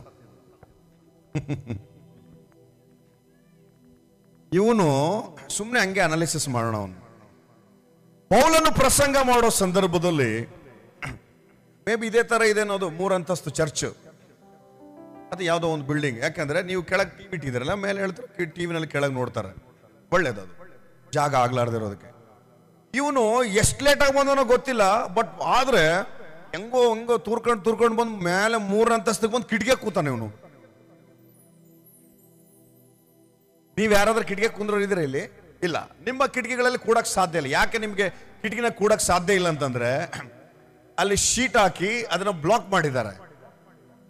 ಹಾಗಾದ್ರೆ ಇವನು ಕಿಟಕಿನಾಗ ಕೂತಿದಾನಂದ್ರೆ ಇನ್ನೂ ಅದು ಕನ್ಸ್ಟ್ರಕ್ಷನ್ ಅಲ್ಲೇ ಇರುತ್ತೆ. ಅದು ಗ್ಲಾಸ್ ಇಲ್ಲ, ಐರನ್ ಏನು ಹಾಕಿಲ್ಲ. ಹೌದಾ? ಇರ್ಬೋದಾ? ಇಲ್ಲ, 100%. ಎರಡನೇದು, ಇವನಿಗೆ ನಿದ್ರೆ ಹತ್ತಿದಾಗ ತೂಕಡಿಸಿ ಕೆಳಗ್ ಬಿದ್ದು ಸತ್ತೋಗೇನಂದ್ರೆ ಇವನು ಹೆಂಗ್ ಕೂತಿರ್ತಾನೆ ಕಿಟಕಿಗೆ?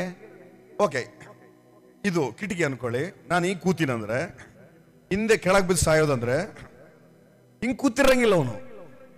ಯಾಕೆ ಗೊತ್ತಾ, ನಿದ್ದೆ ಬಂದ್ರೆ ಹಿಂಗೆ ಬೀಳ್ತಾನ ಅವನು. ಆ ಕಡೆ ಒಂದು ಕಾಲಕ್ಕೆ ಈ ಕಡೆ ಒಂದು ಕಾಲಕ್ಕೆ ಕುಂತಾನ ಅವನು. ಅದು ಸಮಸ್ಯೆ ಆಗಿರೋದು.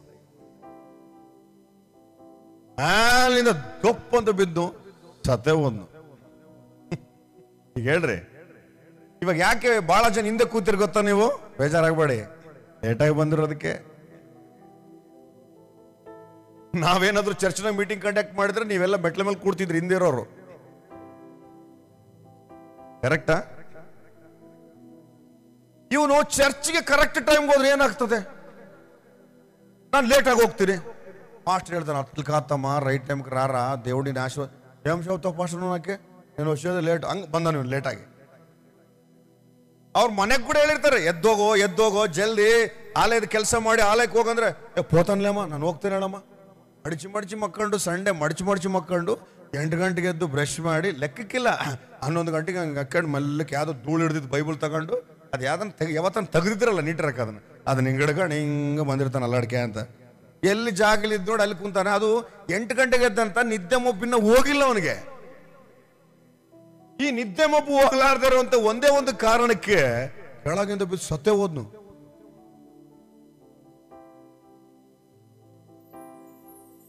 ಲೇಟಾಗಿ ಬರೋರೆ ಏನಾಗುತ್ತೆ ಅಂದ್ರೆ, ಒಂದು ದಿನ ಆಲಯದಿಂದ ಹೊರಗೆ ಬಿದ್ದು ಸತ್ತೋಗ್ತೀನಿ. ನೀನು ಆಲಯದಿಂದ ಹೊರಗೆ ಬೀಳ್ತಿ ಅಂದ್ರೆ, ಆ ದಿನ ನೋಹನ ಕಾಲದಲ್ಲಿ ನಾವೇನ ಕಟ್ಟಿದಾಗ ಎಷ್ಟೋ ಜನರು ಬಂದು ಹೊರಗೆ ಸೇರ್ಕೊಂಡ್ರು ಅಂದ್ರೆ ಏನಾಗ್ತದ್ ಬಿಡು ಅಂದನೆಲ್ಲ ನೀರಾಗ ಹೊಡ್ಕೊಂಡು ಹೋದ್ನು.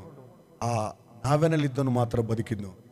ಆಲಯದಲ್ಲಿ ಒಳಗೆ ಕೂತು ಸರಿಯಾದ ಸಮಯಕ್ಕೆ ಬಂದು ನಿನ್ನ ಆತ್ಮೀಯ ಜೀವಿತನ ಕಟ್ಕೊಂಡ್ರೆ ಇದೇ ನಾವೇ 2ನೇ ಸಾರಿ ದೇವರು ಬಂದಾಗ ಎತ್ತಲ್ಪಡೋದು. ಹಲ್ಲೆಲೂಯಾ. ನೀನು ಹೊರ ಒಂದು ಕಾಲಕ್ಕೆ ಅಥವಾ ಆತ್ಮೀಯತೆಯಲ್ಲಿ ಸ್ವಲ್ಪ ಲೋಕ, ಸ್ವಲ್ಪ ದೇವರು, ಸ್ವಲ್ಪ ಪಾಪ, ಸ್ವಲ್ಪ ದೇವರು, ಸ್ವಲ್ಪ ಚರ್ಚ್ ಕೆಲಸ, ಸ್ವಲ್ಪ ದೇವರು, ಪಾಸ್ಟರ್ಗಳು ಕೆಲಸ ಮಾತುಗಳು ಹೇಳುವಾಗ ಒಂದು ಕೇಳದೆ 2 ಬಿಟ್ಟೆ, ನೀನು ವೇಸ್ಟ್. ನೀನು ಆಲಯದಲ್ಲಿ ಇರೋದು. ನಿನ್ನ ರಕ್ಷಣೆ ಬೇರೆಯವ್ರಿಗೆ ಕೊಟ್ಟಿದ್ರೆ ಅದು ವೈರಾಗ್ಯನ ಸಂಪಾದನೆ ಮಾಡಿ ಹೆಂಗ್ ಬದುಕ್ತಿದ್ರೇನೋ.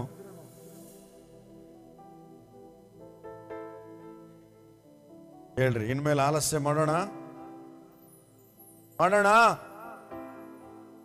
ಯಾವ್ದೋ MP ಮೀಟಿಂಗ್ ಇದೆ, MLA ಮೀಟಿಂಗ್ ಐತೆ ಅಂತಂದ್ರೆ ಅವತ್ತೇನಾದ್ರು ಬಂದಿದ್ದಾರೆ ನಮ್ಮ ಊರಿಗೆ ಅಂತಂದ್ರೆ 9 ಗಂಟೆ ಮೀಟಿಂಗ್ ಅಂದ್ರೆ 8 ಗಂಟೆಗೆ ದೊಡ್ಡ ನಾವೇ MLAಗಳು ರೆಡಿಯಾದಂಗೆ ರೆಡಿಯಾಗಿ ಹೋಗಿರ್ತಾರೆ.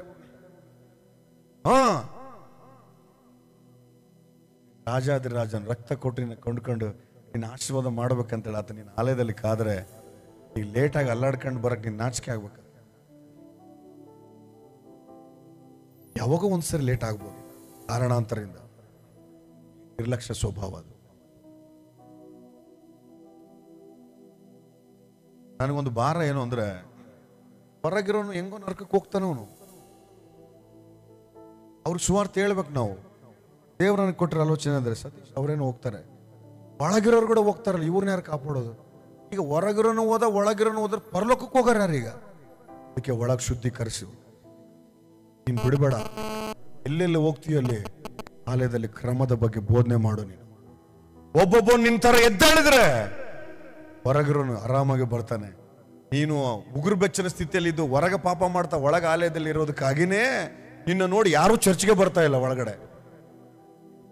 ನೀನೇ ಕ್ರಮವಾದಂತ ಜೀವಿತವನ್ನು ಹೊಂದಿ ಸರಿಯಾದ ಸಮಯಕ್ಕೆ ವಾಕ್ಯದಾನ, ಪ್ರಾರ್ಥನೆ, ಪರಿಶುದ್ಧ ಜೀವನ, ಅಂಟಿಕೊಳ್ಳೋದಕ್ಕೆ ಬರೋ ಪಾಪವನ್ನ ತೆಗೆದಿಟ್ಟು ಓಡಿ ಸರಿಯಾದ ಸಮಯಕ್ಕೆ ಅಲಕ್ಷ್ಯ ಮಾಡದೆ ಬದುಕಿದ್ರೆ ನಿನ್ನ ನೋಡಿ ನಿಮ್ ಫ್ರೆಂಡ್ಸ್ ಎಲ್ಲರೂ ಚರ್ಚಿಗೆ ಬರೋದು.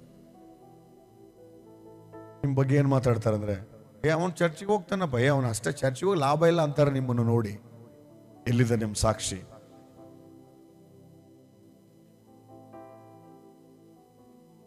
ಯೆಹೋವನು ನೇಮಿಸಿದ ಕೆಲಸದಲ್ಲಿ ಆಲಸ್ಯಗಾರನು.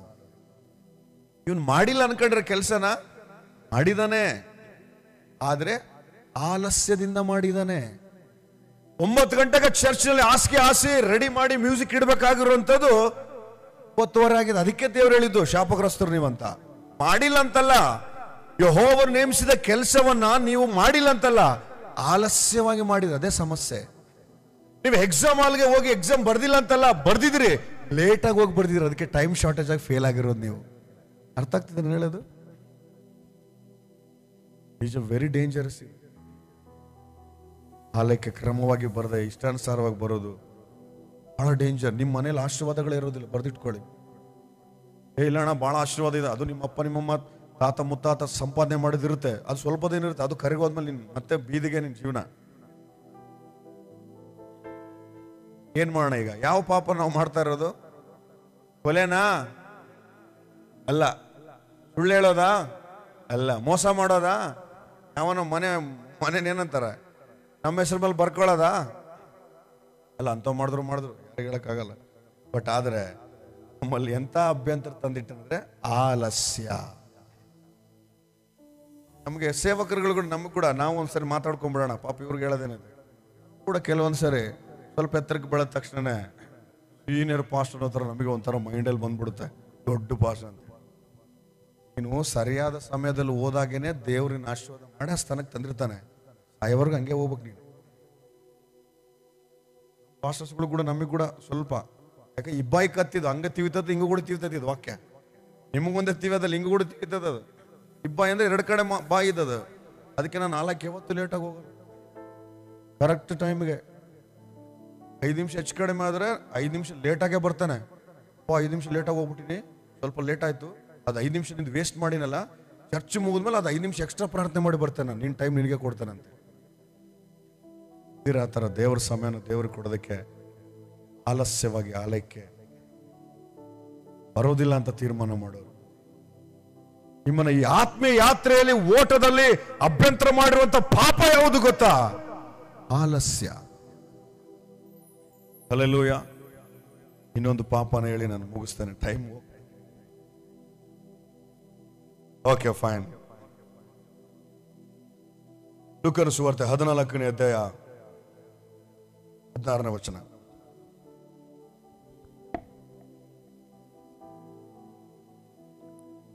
ಯೇಸುವನಿಗೆ ಹೇಳಿದ್ದೇನೆಂದರೆ, ಒಬ್ಬನೊಬ್ಬ ಮನುಷ್ಯನು ದೊಡ್ಡ ಅಡಿಗೆ ಮಾಡಿಸಿ ಅನೇಕರಿಗೆ ಊಟಕ್ಕೆ ಹೇಳಿಸಿದನು.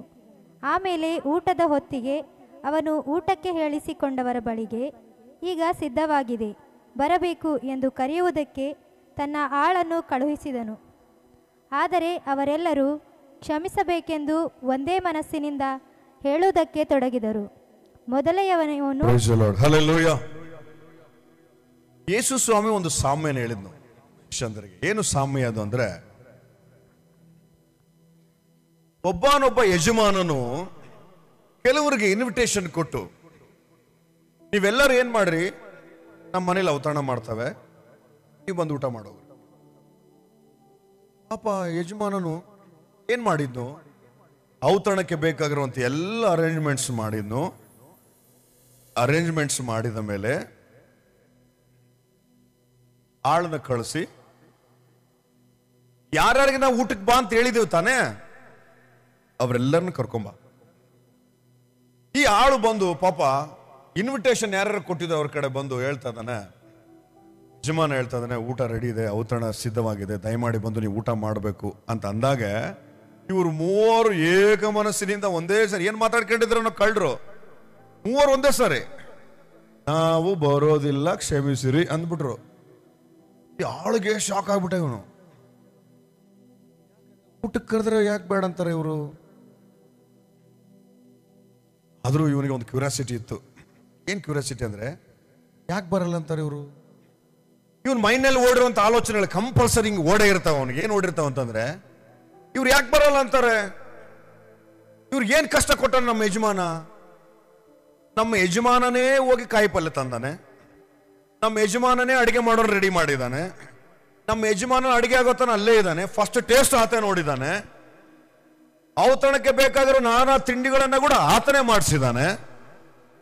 ಅಷ್ಟೇ ಮಾತ್ರವಲ್ಲ, ಟೇಬಲ್ ಹಾಕಿ ಮೇಲೆ ಟೇಬಲ್ ಕವರ್ ಹಾಕಿ ಪತ್ರ ಹಾಕಿ ನೀರಿಟ್ಟು ಎಲ್ಲ ರೆಡಿ ಮಾಡಿದ್ದಾನೆ.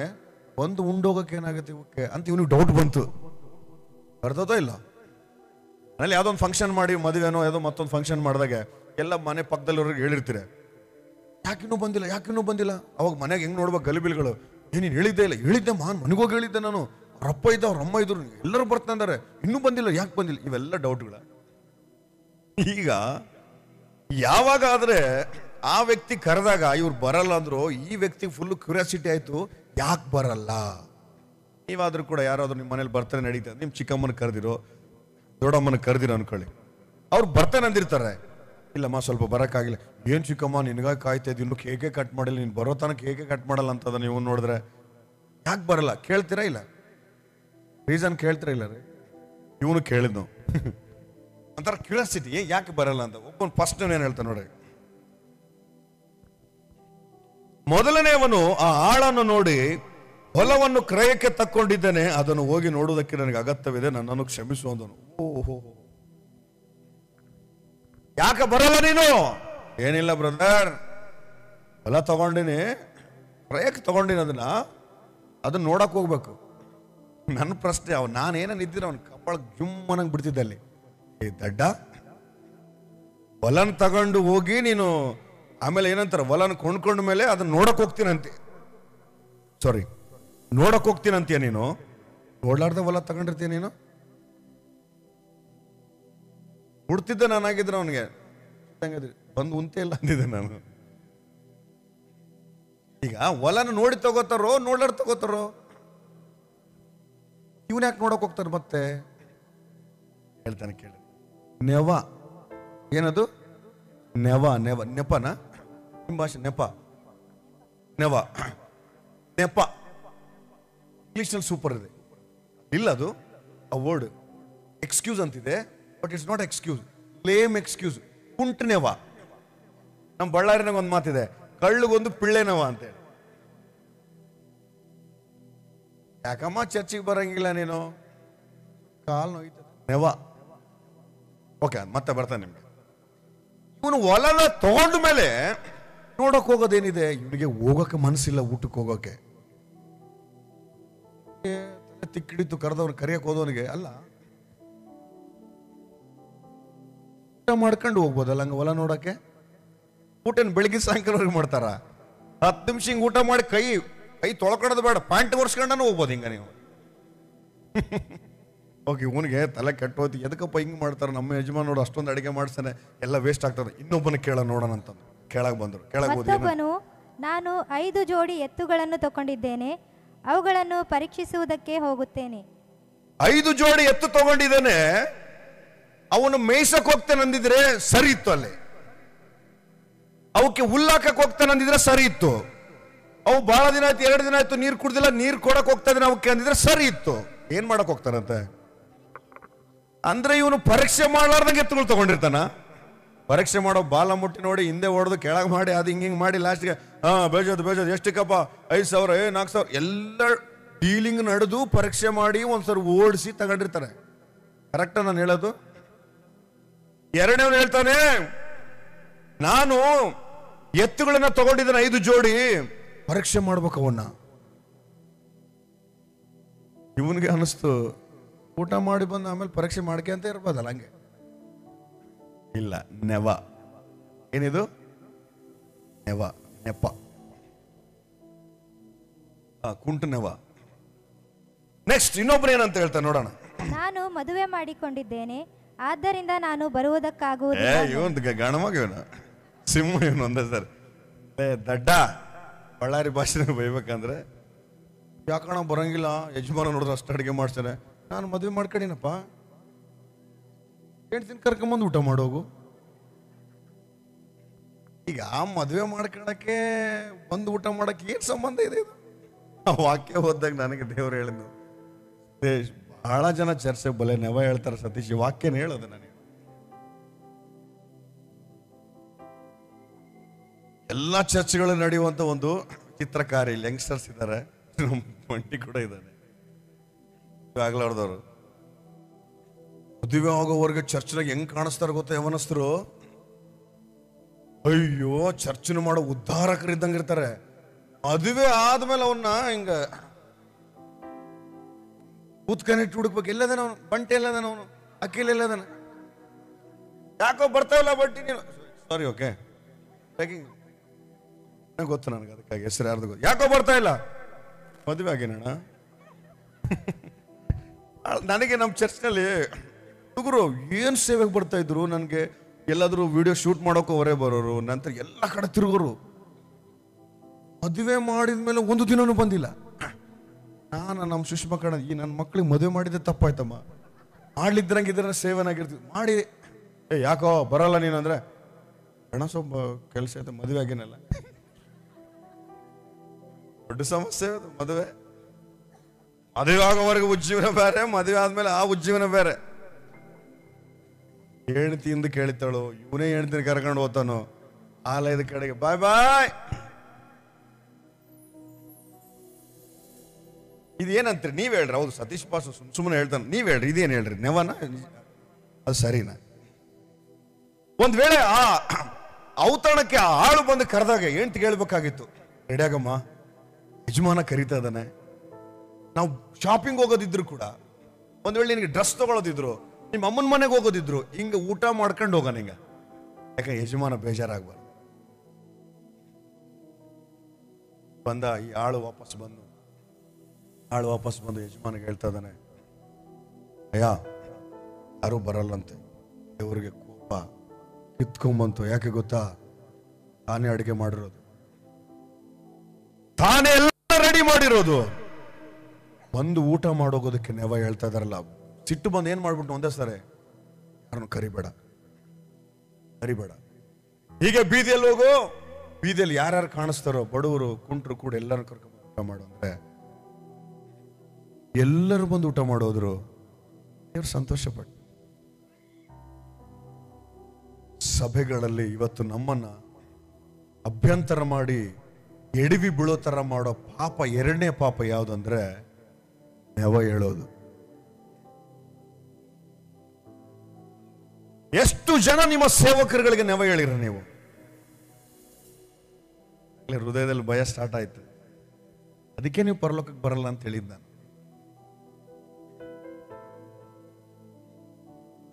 ಯಾಕಂದ್ರೆ ನೆವ ಹೇಳಿದವ್ರನ್ನ ದೇವ್ರು ಏನ್ ಮಾಡಿದ್ನು?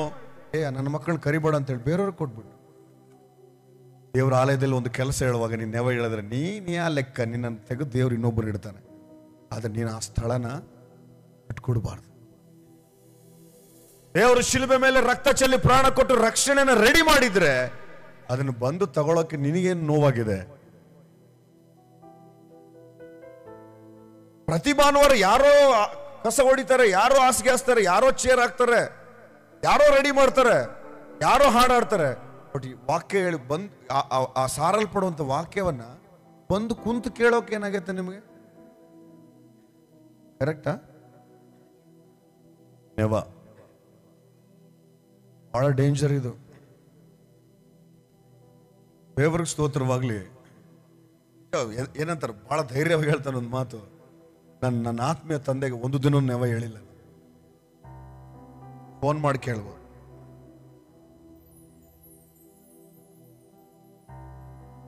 ನೀವೆಷ್ಟು ಜನ ನೆವ ಹೇಳ್ತಾ ಇದ್ರಿ? ಕೆಲವೊಂದ್ಸಲ ಪಾಸ್ಟ್ಗೆ ತಲೆನೋವು ಈ ನೆವ ಹೇಳೋರ ಕಾಲಾಗೆ. ಅಂಬೋತ್ತವ್ರು ಹೇಳ್ತಾರೆ ಬಹಳ ಡೇಂಜರ್ ಇವರು. ಈಗ ಸುಮ್ಮನೆ ಮಲಗಿದವ್ರನ್ನ ಎದ್ದೇಳಿಸ್ಬೋದು, ನಿಜವಾಗಿ ಮಲಗಿದವ್ರನ್ನ ಎದ್ದೇಳಿಸ್ಬೋದು. ಹೆಂಗಂದ್ರೆ ಎದ್ದೇಳೋ ಅಂದ್ಬಿಟ್ಟು ಅಂತ ಎದ್ಬಿಡ್ತಾನ. ಡೋಂಗಿ ಮಲಗಿದವನ್ನ ಏಯೋ ನೀನ್ ಎದ್ದೇಳ್ಸಕ್ ಸಾಧ್ಯನೇ ಇಲ್ಲ, ಅವನು ಆಕ್ಟಿಂಗ್ ಮಾಡ್ತಾ ಇರ್ತಾನೆ. ಬರೋಕೆ ಮನಸ್ಸಿಲ್ದವನು ನೆವಗಳನ್ನ 100 ಕ್ರಿಯೇಟ್ ಮಾಡ್ತಾನೆ. ಇವರಿಗೆ ಊಟ ಮಾಡೋದಕ್ಕೆ ಮನಸ್ಸಿಲ್ದೇ ಇರೋದಕ್ಕಾಗಿ ನೆವಗಳನ್ನ ಕ್ರಿಯೇಟ್ ಮಾಡಿದ್ದಾರೆ. ಅನೇಕ ಸಾರಿ ನಾವು ದೇವರ ಆಲಯದಲ್ಲಿ ಕೆಲಸಗಳು ನಡೆಯುವಾಗ, ಸೇವಕರ ಅನೇಕ ಕೆಲಸಗಳನ್ನ ಹೇಳುವಾಗ ನಿನಗೆ ಮಾಡೋಕೆ ಮನಸ್ಸಿಲ್ದೆ ನೆವಗಳು ಹೇಳಿರೋ ಜೀವನ ನಿನ್ನಲ್ಲಿದೆ. ಅದಕ್ಕೆ ಅದು ನಿನ್ನನ್ನ ಪರಲೋಕ ರಾಜ್ಯಕ್ಕೆ ಕರ್ಕೊಂಡು ಹೋಗೋದಿಲ್ಲ. ಆ ಮೊದಲಿಂಗನಂತೆ ಆ ಯೇಸು ಕ್ರಿಸ್ತನ ಮಧ್ಯಾಕಾಶದಲ್ಲಿ ಸಭೆಯನ್ನ ಕರ್ಕೊಂಡು ಆ ಔತಣ ಮಾಡುವಾಗ ನೀನಲ್ಲಿರೋದಿಲ್ಲ. ನೀನು ಕಳತನ ಮಾಡಿ ಅಂತಲ್ಲ, ವ್ಯಭಿಚಾರ ಮಾಡಿ ಅಂತಲ್ಲ, ಸುಳ್ಳು ಹೇಳಿ ಅಂತಲ್ಲ, ನೆವ ಹೇಳಿದ್ದಕ್ಕೆ. ಇವರು ಅದಕ್ಕೆ ಇರಲಿ ಅಲ್ಲಿ. ನೀವು ಈ ತರ ಖಡಕ್ಕಾಗಿ ವಾಕ್ಯ ಹೇಳ್ತಾರೆ, ನಿಮ್ದೊಂದು ಸಾಕ್ಷಿ ಹೇಳ್ರಿ ಅಂದ್ರೆ 2 ಎಕ್ಸಾಂಪಲ್ ಹೇಳ್ತಾನೆ, ಕೇಳಿಸ್ಕೊಳ್ಳಿ. ಬಿಡ್ತಾನೆ, ಟೈಮ್ ಇದೆ ಪರವಾಗಿಲ್ಲ. ನಾನು ಆ ದಿನಗಳಲ್ಲಿ 10th ಸ್ಟ್ಯಾಂಡರ್ಡ್ ಓದ್ತಾ ಇದ್ದೆ. 9ಲ್ಲಿ ನಾಳೆ ಮ್ಯಾಥ್ಸ್ ಎಕ್ಸಾಮ್ ಇದೆ ನಂದು. ನಮ್ಮ ಏರಿಯಾಗೆ ನಮ್ಮ ಪಾಸ್ಟರ್ ಬಂದ್ರು. ಅವ್ರಿಗೆ ಗೊತ್ತಿಲ್ಲ ಎಕ್ಸಾಮ್ ಇದೆ ನನಗಂತೇಳಿ, ಕನ್ಫ್ಯೂಸ್ ಅದು. ಸತೀಶ್ ಬ್ರದರ್ ಏನು ಪಾಸ್ಟ್ರೆ, ಹಳ್ಳಿನಲ್ಲಿ ಒಬ್ಬರ ಬಜ್ಜಿ ತೀರೋಗ್ಬಿಟ್ಟಿದ್ದಾಳೆ, ರಾತ್ರಿ ಸ್ವಲ್ಪ ಭಜನೆ ಮಾಡಬೇಕು. ನೀವು ಮಾಡ್ತಾರ ಭಜನೆ ರಾತ್ರಿ? ಮಾಡ್ತಾರಲ್ಲ. ಈಗ ನಾನೇನು ಹೇಳ್ಬೇಕಲ್ಲಿ? ನೆವಲ್ಲ, ನಿಜ ಹೇಳ್ಬೇಕಲ್ಲಿ. ಏನಂತ ಹೇಳ್ಬೇಕು? ಸಾರಿ ಫಸ್ಟ್ ನಾಳೆ ಎಕ್ಸಾಮ್ ಐತೆ ಅಂತ. ಏನಂತಾರೆ ಅಲ್ಲಿ? ಕಾರಣ ಹೇಳೋದಕ್ಕೆ ಕಾರಣ ಇದ್ರೂ ಕೂಡ ಹೇಳಿಲ್ಲ. ಅವ ಎಲ್ಲಿಂದ ಹೇಳೋದು? ಬರ್ತಾನೆ ಪಾಸ್ಟರ್, ಮೈಂಡ್ನಲ್ಲಿ ನಾಳೆ ಮ್ಯಾಥ್ಸ್ ಎಕ್ಸಾಮ್.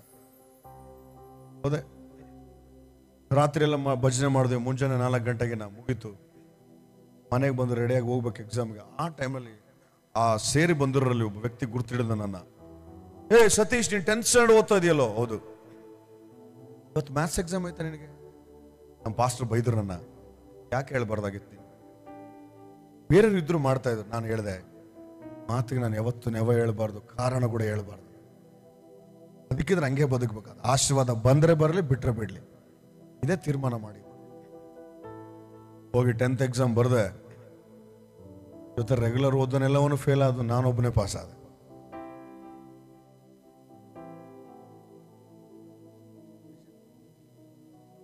ಬಹಳ ಧೈರ್ಯವಾಗಿ ಹೇಳ್ತಾನೆ, ಪಾಸ್ಟ್ರಿಗೆ ಒಂದು ಕಾರಣವಿದ್ರೂ ಕೂಡ ಕಾರಣ ಹೇಳಿಲ್ಲ ನಾನು.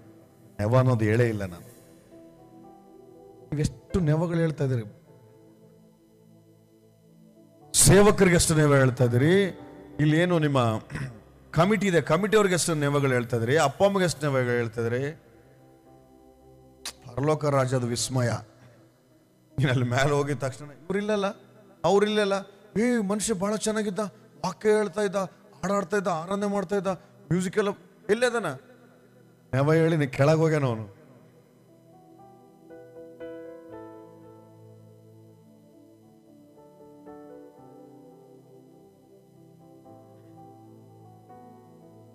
ಈಗಲೂ ನೆನಪಿದ್ದೆ. ನನ್ನ ಸ್ಟೋರಿ ಹೇಳ್ತಾ ಹೋದ್ರೆ ನೀವು ನಂಬಲ್ಲ.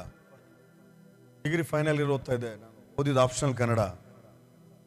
ಓದೋರ್ಗೆ ಗೊತ್ತಿರುತ್ತೆ, ಶಬ್ದಮಣಿ ದರ್ಪಣ ಒಂದು ಟೆಕ್ಸ್ಟ್ ಇರುತ್ತೆ. ಸುಮ್ಮನೆ ಅದು ಅವು ನಮ್ಮ ಎಕ್ಸಾಮ್ಗಳೆಲ್ಲ ಬರೋದು ಡಿಸೆಂಬರಲ್ಲಿ ಬರ್ತಾ ಇದ್ವು. ಡಿಸೆಂಬರಲ್ಲಿ ಇರ್ತಾವೆ ಎಕ್ಸಾಮ್ಸ್ ಎಲ್ಲ. ಚರ್ಚ್ ಕಡೆ ನಮ್ದೆಲ್ಲ ಸ್ವಲ್ಪ ಡೆಕೋರೇಷನ್ ಅದು ಇದೆಲ್ಲ ನಡೀತಾ ಇದ್ರೆ ಸುಮ್ಮನೆ ಹಿಂಗೆ ಒಂದು ರೌಂಡ್ ನೋಡೋಗೋಣ, ನೋಡಿ ಬರೋಣ. ಯಾಕಂದ್ರೆ ಮನಸ್ಸೆಲ್ಲ ಆ ಕಡೆ ಅಲ್ಲ, ಎಕ್ಸಾಮ್ ಓದಿದೆ, ಒಂದು ರೌಂಡ್ ಹೋಗಿ ಬರೋಣ ಅಂತಂದ್ರೆ ನಮ್ಮ ಪಾಸ್ಟರ್ ನಮ್ಮ ಹಂಗೆ ಹಿಡ್ಕೊಂಡು, ಸತೀಶ್ ಹಿಂದೆ ಚರ್ಚ್ ಎಲ್ಲ ಸ್ವಲ್ಪ ಕ್ಲೀನ್ ಮಾಡಿ ಇದೊಂದು ಸ್ವಲ್ಪ ಸುಣ್ಣ ಹಚ್ಚಿ ಹೋಗ್ಬಿಡಪ್ಪ, ಯಾರು ಇಲ್ಲ ಅಂದ್ಬಿಟ್ರು. ಅಯ್ಯಪ್ಪ ಸುಮ್ಮನೆ ನೋಡಕ್ ಬಂದೆಲ್ಲ ಅಂತ ಮನಸ್ಸಿನಲ್ಲಿ. ಆದರೆ ದೇವರ ಆತ್ಮ ಮಾಡಿದ್ನು, ಫಸ್ಟ್ ಇದು ಮಾಡು. ನಂಬುತ್ತರ ಇಲ್ಲ ಗೊತ್ತಿಲ್ಲ. ಎಲ್ಲ ಕೆಲಸವನ್ನ ಮುಗಿಸಿದ ನಂತರ ರಾತ್ರಿ 11 ಆಯ್ತು. ಬಂದು ಮನೇಲಿ ಶಬ್ದಮಣಿ ದರ್ಪಣ ಹಳೆಗನ್ನಡ ಬುಕ್ ತೆಗಿತಾನೆ, ಒಂದು ಅರ್ಥ ಆಗ್ತಾ ಇಲ್ಲ. ಅಳು ಬಂದ್ಬಿಡ್ತು ನನಗೆ. ಯಾಕೆ ಸ್ವಾಮಿ ಇದು ಹಿಂಗೆ? ಮುಂಜಾನೆ ಹೋಗಿ ಎಕ್ಸಾಮ್ ಹಾಲಲ್ಲಿ ಕೂತಿದ್ದಾನೆ. ಆದರೆ ಎಕ್ಸಾಮ್ ಹಾಲಲ್ಲಿ ಎಲ್ಲ ಹಳೆಗನ್ನಡ ಪದ್ಯಗಳು ಯಾವ್ಯಾವೋ ನೆನಪಾಗ್ತದವೆ. ಕಣ್ಣೀರು ಸುರಿಸ್ತಾ ಬರ್ದೆ. ನಿಜ ಹೇಳ್ತಾನೆ, ಹಾಸ್ಟೆಲ್ಲಿ ದಿನ ಊಟ ತಿಂದು ಓದಿರೋನಿಗೆ ಆ ಶಬ್ದಮಣಿ ದರ್ಪಣದಲ್ಲಿ 60ಕ್ಕೂ ದಾಟಕ್ಕಾಗ್ಲಿಲ್ಲ. ಸುಣ್ಣ ಹೊಡೆದು ಬರ್ದನಿಗೆ 79 ಬಂದು ಪಾಸ್ ಆದ. ನಾನು ಏನು ಹೇಳ್ತದೆ ಅಂದ್ರೆ, ನೀವು ಎಕ್ಸಾಮ್ ಬರೋರೆಲ್ಲ ಬಿಟ್ಟು ಕೆಲಸ ಮಾಡ್ರಂತಲ್ಲ, ಸೇವಕರು ಮಾತು ಹೇಳುವಾಗ ನೆವ ಹೇಳ್ಬೇಡ. ಪ್ರಾಣ ಹೋದ್ರೂ ಕೂಡ ಕೆಲಸ ಮಾಡು. ನಾನು ಅಪಾಯಿಂಟ್ ಆಗಬೇಕು, ಸೇವಕನಾಗ ಆಲೋಚನೆ ಇಲ್ಲ, ಅಪಾಯಿಂಟ್ ಆಗ್ಬೇಕಂತೇಳಿ ಅದು ಕಾರ್ಪೊರೇಷನ್ ಬ್ಯಾಂಕ್ ನಮ್ಮ MA ಓದೋರಿಗೆಲ್ಲ ಡೈರೆಕ್ಟ್ ಅಪಾಯಿಂಟ್ಮೆಂಟ್ ಇದ್ದು ಅವಾಗ ಮ್ಯಾನೇಜಿಂಗ್ ಪೋಸ್ಟ್ಗೆ. ಆಮೇಲೆ ಗೋಲ್ಡ್ ಮೆಡಲ್ ನಂದು ಗ್ಯಾರಂಟಿ ಅಪಾಯಿಂಟ್ ಆಗುತ್ತಂತೆ. ಡೈರೆಕ್ಟ್ ಸುಮ್ಮನೆ ಅಪ್ಲಿಕೇಶನ್ ಹಾಕಿದ್ರೆ ಅಪಾಯಿಂಟ್, ನೋ CET. ನಮ್ಮ ಪಾಸ್ಟರ್ ಕರೆದು, ಸತೀಶ್ ಇವತ್ತೊಂದು ಹಳ್ಳಿನಲ್ಲಿ ಒಂದು ಪ್ರಾರ್ಥನೆ ಇದೆ, ಆರಾಧನೆ ಮಾಡಬೇಕು. ಗೊತ್ತಿಲ್ಲ ನನಗೆ, ಅವತ್ತೇ ಲಾಸ್ಟ್ ಡೇಟ್ ಐತಂತೇಳಿ. ನಮ್ಮ ಫ್ರೆಂಡ್ಸ್ ಆಗ್ದವರೆಲ್ಲ ಅಪಾಯಿಂಟ್ ಆದ್ರು. ಬಂದು ನೋಡ್ತಾನೆ, ನನಗಿಂತ ಕಡಿಮೆ ಪರ್ಸೆಂಟೇಜ್ ಇದ್ದರು. ಅವತ್ತು ಬಂದು ಹತ್ತಿದ್ದೇನೆ ನಾನು. ದೇವರೇ, why it's happening to me? ದೇವ್ರು ಹೇಳಿದ್ದು, ಸತೀಶ್ ಎಷ್ಟು ನಂಬಿಗಸ್ತನಾಗಿದ್ದು ನನಗೆ ಗೊತ್ತು.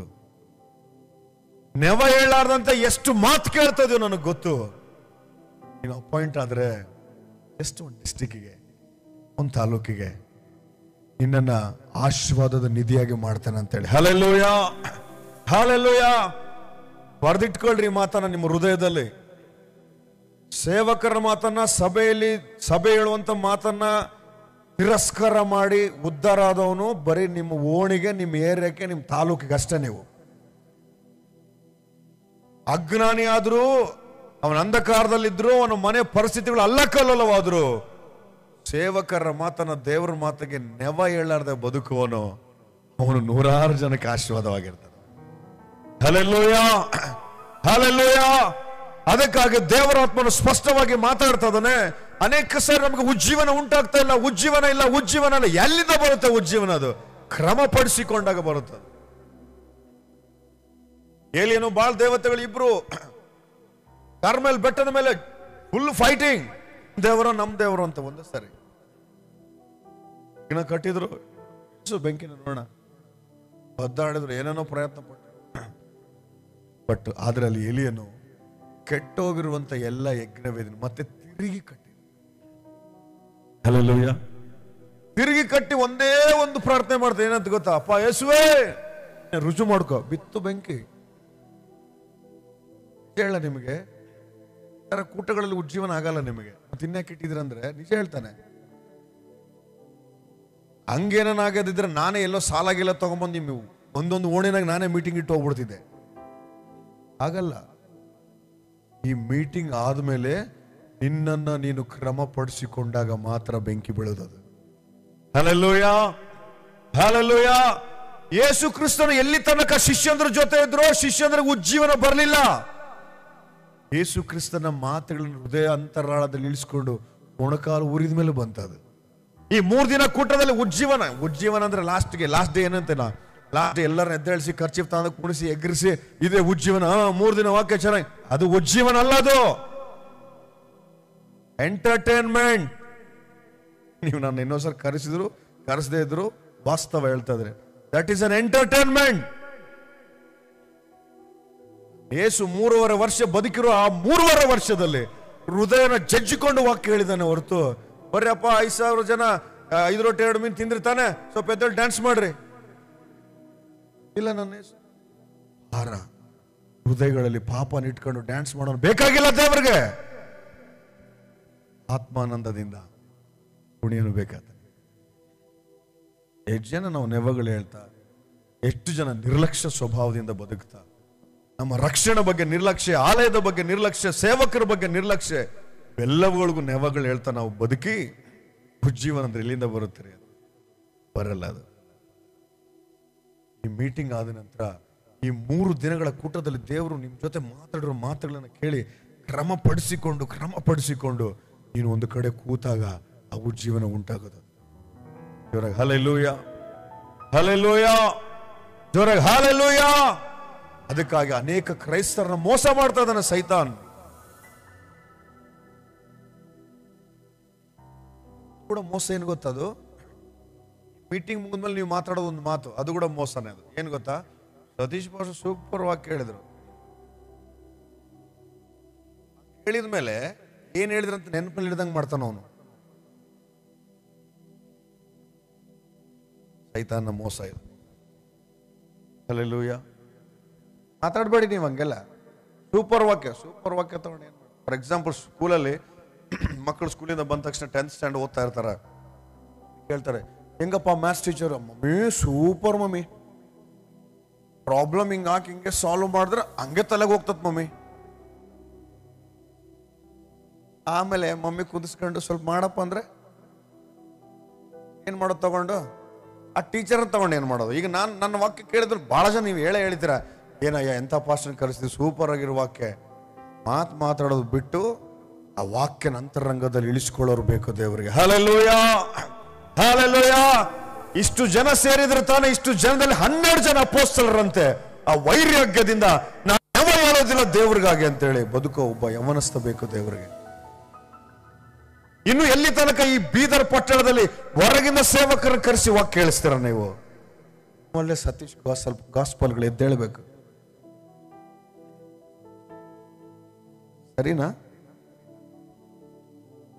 ವೈರಾಗ್ಯ ಬೇಕು ನಿಮಗೆ. ಅದಕ್ಕೆ ದೇವರೊಂದು ಮಾತು ಹೇಳಿದ್ನು, ನಿಮ್ಮಲ್ಲಿ ಯಾವನಿಗಾದ್ರೂ ನನ್ನಿಂದ ಬರೋದಕ್ಕೆ ಇಷ್ಟ ಇದ್ರೆ ದಮ್ಮಿದ್ರೆ ಬರ್ಬೇಕು ಕಣೋ ನನ್ನಿಂದ. ಯಾಕೆ? ಶಿಲುಬೆನ ಹೊತ್ಕೊಂಡು ತನ್ನನ್ನು ತಾರೆ ನಿರಾಕರಿಸಿ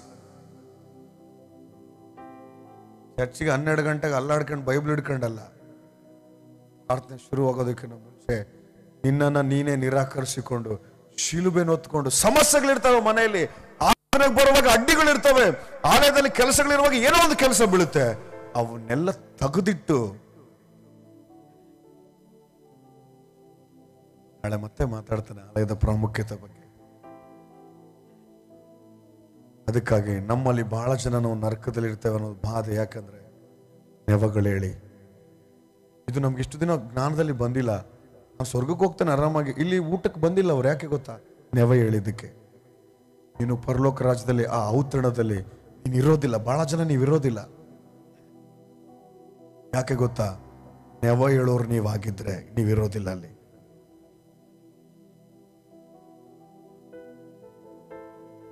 ಆಲಸ್ಯ, ದೇವ್ರ ಸನ್ನಿಧಾನ, ದೇವ್ರ ಪ್ರಾರ್ಥನೆ, ದೇವ್ರ ವಾಕ್ಯದ ಬಗ್ಗೆ ಆಲಸ್ಯ ನಿನ್ನಲ್ಲಿದ್ರೆ ಮುಗಿತು, ನೀನು ಸತ್ತೇ ಹೋಗ್ತೀಯ. ನೀನು ಯೂತಿಕನಂತ ಬಿದ್ದು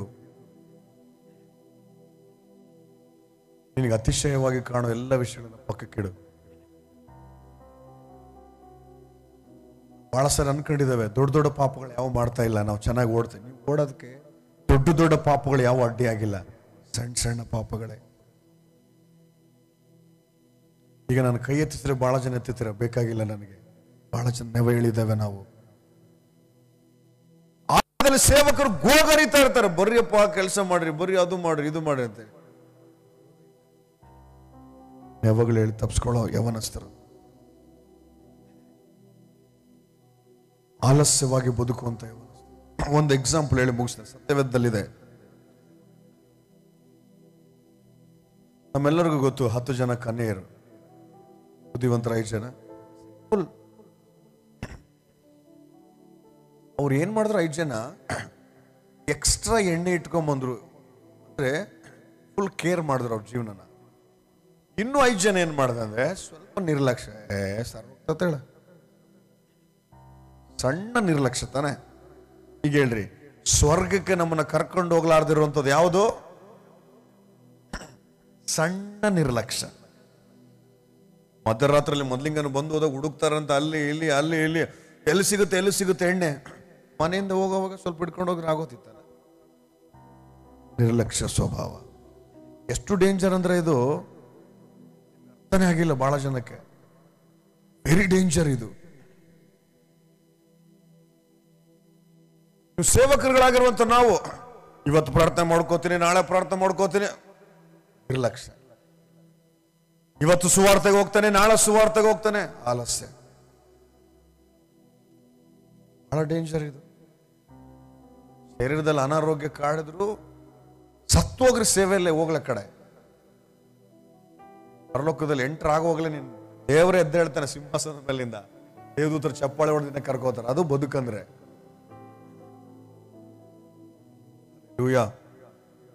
ಇವತ್ತಿಂದ 2 ಪಾಪಗಳನ್ನು ನಾವು ಬಿಟ್ಟುಬಿಡೋದಕ್ಕಾಗಿ ದೇವರು ನಮ್ಮನ್ನ ಪ್ರೇರೇಪಿಸ್ತಾ ಇದ್ದಾನೆ. ಬಹಳ ಸಾರಿ ಲೇಟಾಗಿ ಆಲಯಕ್ಕೆ ಬಂದಿದೆ, ಬಹಳ ಸಾರಿ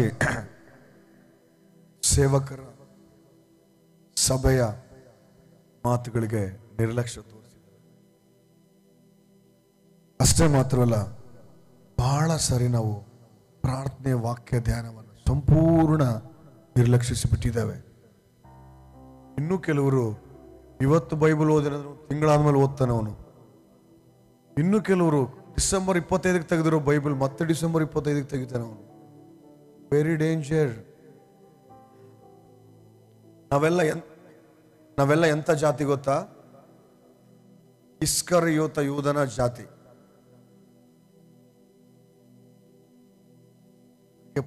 ಪ್ರಕಟಣೆ ಗ್ರಂಥದಲ್ಲಿ ಮಾತಿದೆ, ಹೊಲೆ ಆಗೋನು ಹೊಲೆ ಆಗಲಿ, ಪರಿಶುದ್ಧ ಇನ್ನು ಸ್ವಲ್ಪ ಪರಿಶುದ್ಧ ಮಾಡ್ಕೊಳ್ಳಿ, ದೇವರು ಬರೋಣ ಬಹಳ ಸಮೀಪವಾಗಿದೆ.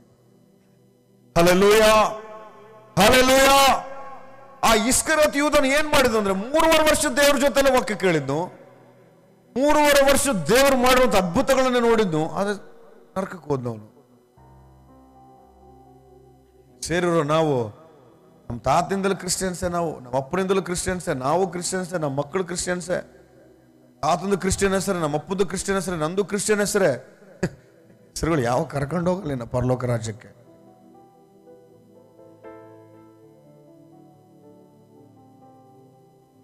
ಬಹಳ ಸಭೆಗಳಲ್ಲಿ ಇರುವಂತ ಇನ್ನೊಂದು ವಿಷಯ ಕೂಡ ಹೇಳ್ತಾನೆ, ಬೇಜಾರಾಗಬೇಡಿ. ಮೆಂಬರ್ಶಿಪ್ಗಳಿರ್ತವೆ. ಮೆಂಬರ್ಶಿಪ್ ಇಲ್ಲೆಲ್ಲ ಇರಲಿ, ಇದಕ್ಕೆ ನಮ್ಮ ಮೆಂಬರ್ಶಿಪ್ ಆಯ್ತು ಅಂತೇಳಿ ಆಮೇಲೆ ಅವಾಗ ಬಂದು ಏನೋ ಯಾವ ಮೆಂಬರ್ಶಿಪ್ ಇಲ್ಲ ನಂದು, ನಮ್ಮ ಮನೆಗೆ ಆ ಪ್ರಾರ್ಥನೆ ಇಡು, ಲೇ ಚರ್ಚಿಗೆ ಬರೋದು ಕಲಿಯೋ ಫಸ್ಟ್. ನೀನು ಮೆಂಬರ್ಶಿಪ್ ತಗೊಂಡು ಏನ್ ಮಾಡ್ತೀಯ? ಅಲ್ಲಿ ಬರಿಬೇಕು ದೇವರು ನಿನ್ನ ಜೀವ ಗ್ರಂಥದಲ್ಲಿ ಇರ್ಬೇಕು ನಿನ್ನ ಮೆಂಬರ್ಶಿಪ್. ಕೇರಳದಲ್ಲಿ ನಾನು ಓದೋ ಸಮಯದಲ್ಲಿ ಅಲ್ಲಿ ಸುಡುಗಾಡುಗಳು ಅಥವಾ ಸಮಾಧಿ ಮಾಡುವಂತ ಕಾರ್ಯಕ್ರಮ ಹಿಂಗಿರಲ್ಲ ನಮ್ಮ ತರ. ಹಿಂದೆ ದೊಡ್ಡ ಕುಣಿ ಇರುತ್ತೆ, ಮುಂದೆ ದೊಡ್ಡ ಗೋಡೆ ಇರುತ್ತೆ, ಗೋಡೆಗೆ ಬಾಕ್ಸ್ ಇರ್ತವೆ. ಚರ್ಚ್ನ ಬರೋ ಪ್ರತಿಯೊಬ್ಬ ವಿಶ್ವಾಸಿಗೂ ಫ್ಯಾಮಿಲಿಗೂ ಒಂದೊಂದು ಬಾಕ್ಸ್ ಪರ್ಚೇಸ್ ಮಾಡಿರ್ತಾರೆ, ಅವರು ಹೆಸರು ಬರೆದಿರ್ತಾರೆ. ಅವನ್ನ ಸಮಾಧಿ ಕಾರ್ಯಕ್ರಮಕ್ಕೆ ಹೋದಾಗ ನಾನು ಕೇಳಿದೆ, ಯಾಕೆ ಈ ತರ ನಂಬರ್ಗಳು ಕೊಟ್ಟಿದ್ದಾರೆ ಅಂದ್ರೆ, ಚರ್ಚ್ನಲ್ಲಿ ಮೆಂಬರ್ಶಿಪ್ ಆಗಿರೋ ನಂಬರ್ಗಳವು. ಆ ಮನೆಯವರು ಯಾರನ್ನ ಸಾಯ್ಲಿ ಅದೇ ಬಾಕ್ಸ್ ತಗೊಂಬಂದು ಆ ಸಂದಿರುತ್ತಲ್ಲ ತಬ್ತಾರೆ. ಬಿಡೋದು ಮಾತ್ರ ಎಲ್ಲ ಅವನು ಇಲ್ಲಿಗೆ, ಯಾಕಂದ್ರೆ ಕೇರಳಕ್ಕೆ ಜಾಗ ಇಲ್ಲಲ್ಲ, ಅದಕ್ಕಾಗಿ. ನಂಬರ್ 1 ಯಾರೋ ಒಬ್ರು ಹೆಸರಿತ್ತು ಅಂದ್ಕೋ, ಅವ್ರ ತಾತ ಸತ್ನೋ ನಂಬರ್ 1 ಮಗ ಸತ್ನೋ ನಂಬರ್ 1 ಯಾರನ್ನ ಸತ್ತೋ ನಿಮ್ದು ನಂಬರ್ 1. ಚರ್ಚ್ನಾಗ ಬಂದು ನಂಬರ್ 1 ಮೆಂಬರ್ಶಿಪ್ ಮಾಡ್ಕೊಂಡು ಅಲ್ಲಿ ಸರಾಯಿ ಅಂಗಡಿಯಾಗ ಇರ್ತಾನ ಅವನು. ಏನ್ ಬಂತದು? ಬಹಳ ಭಾರವಾಗಿ ಹೇಳ್ತದ ನಿಮ್ಮ ಮಾತನ್ನ. ಏನಪ್ಪ ಚರ್ಚಲ್ ಮೆಂಬರ್ಶಿಪ್ ಇದೆ ನನಗೆ ಸಾಕು. ಜೀವ ಗ್ರಂಥದಲ್ಲಿ ಇದೆನಾ? ನಿರ್ಲಕ್ಷ್ಯ. ಸೈತಾನನ ಮಾಡುವಂತ ಮೋಸ ಇದು, ಗೊತ್ತಾಗ್ತಾ ಇಲ್ಲ ನಿನಗೆ. ಏನಾಗುತ್ತೆ ಬಿಡು ಅನ್ನೋಂಥ ಸ್ವಭಾವ. ಲೇಟಾಗಿ ಹೋದ್ರೆ ಏನಾಗುತ್ತೆ? ಯೂತಿಕ ನಂಗೆ ಏನೋ ಒಂದು ಸಮಸ್ಯೆ ಆಗುತ್ತೆ. ಇಲ್ಲ ಬ್ರದರ್, ನನ್ನ ಕಾಲ ಒಂದು ಚಿಕ್ಕದ ಮುಳ್ಳು ಚುಚ್ಚಿರೋದು, ಏನಾಗುತ್ತೆ ಸಣ್ಣದು ಬಿಡು ಅಂತ ಬಿಡ್ರಿ. ಚಿಕ್ಕದೆ ನಿನ್ ಪ್ರಾಣನ ತಿನ್ನುತ್ತದೆ. ಅದಕ್ಕೆ ದೇವರಾತ್ಮನ ಸ್ಪಷ್ಟವಾಗಿ ಮಾತಾಡ್ತಾ ಇದ್ದಾನೆ, ಪಾಪಿಗಳಿನ್ನು ಯೇಸುವಿನ ರಕ್ತದಲ್ಲಿ ತೊಳೆಯಲ್ಪಟ್ಟರು ಕೂಡ ಆ ನೀತಿಯನ್ನು ಹೊಂದಿಕೊಂಡು ಇನ್ನೂ ಪಾಪ ಮಾಡ್ತಾ ಇದ್ದೇವೆ ನಾವು. ಕಳ್ತನಲ್ಲ, ಮೋಸಲ್ಲ, ಕೊಲೆ ಅಲ್ಲ, ನೆವ ಅನ್ನೋ ಪಾಪ, ಆಲಸ್ಯ ಅನ್ನೋ ಪಾಪ. ಎಷ್ಟು ಜನ ನಾವು ನೆವ ಹೇಳ್ತಾ ಇದ್ದೇವೆ, ಎಷ್ಟು ಜನ ನಾವು ಆಲಸ್ಯವಾಗಿ ಬದುಕ್ತಾ ಇದ್ದೇವೆ. ಖಂಡಿತವಾಗಿ ದೇವರು ನಿನ್ನೊಂದು ಪ್ರಶ್ನೆ ಕೇಳ್ತಾನೆ. ರಾತ್ರಿ ಕಾಲ ಸಮಯದಲ್ಲಿ 2ನೇ ದಿನ ಕೂಟದಲ್ಲಿ ನಿನ್ ಜೊತೆ ನೇರವಾಗಿ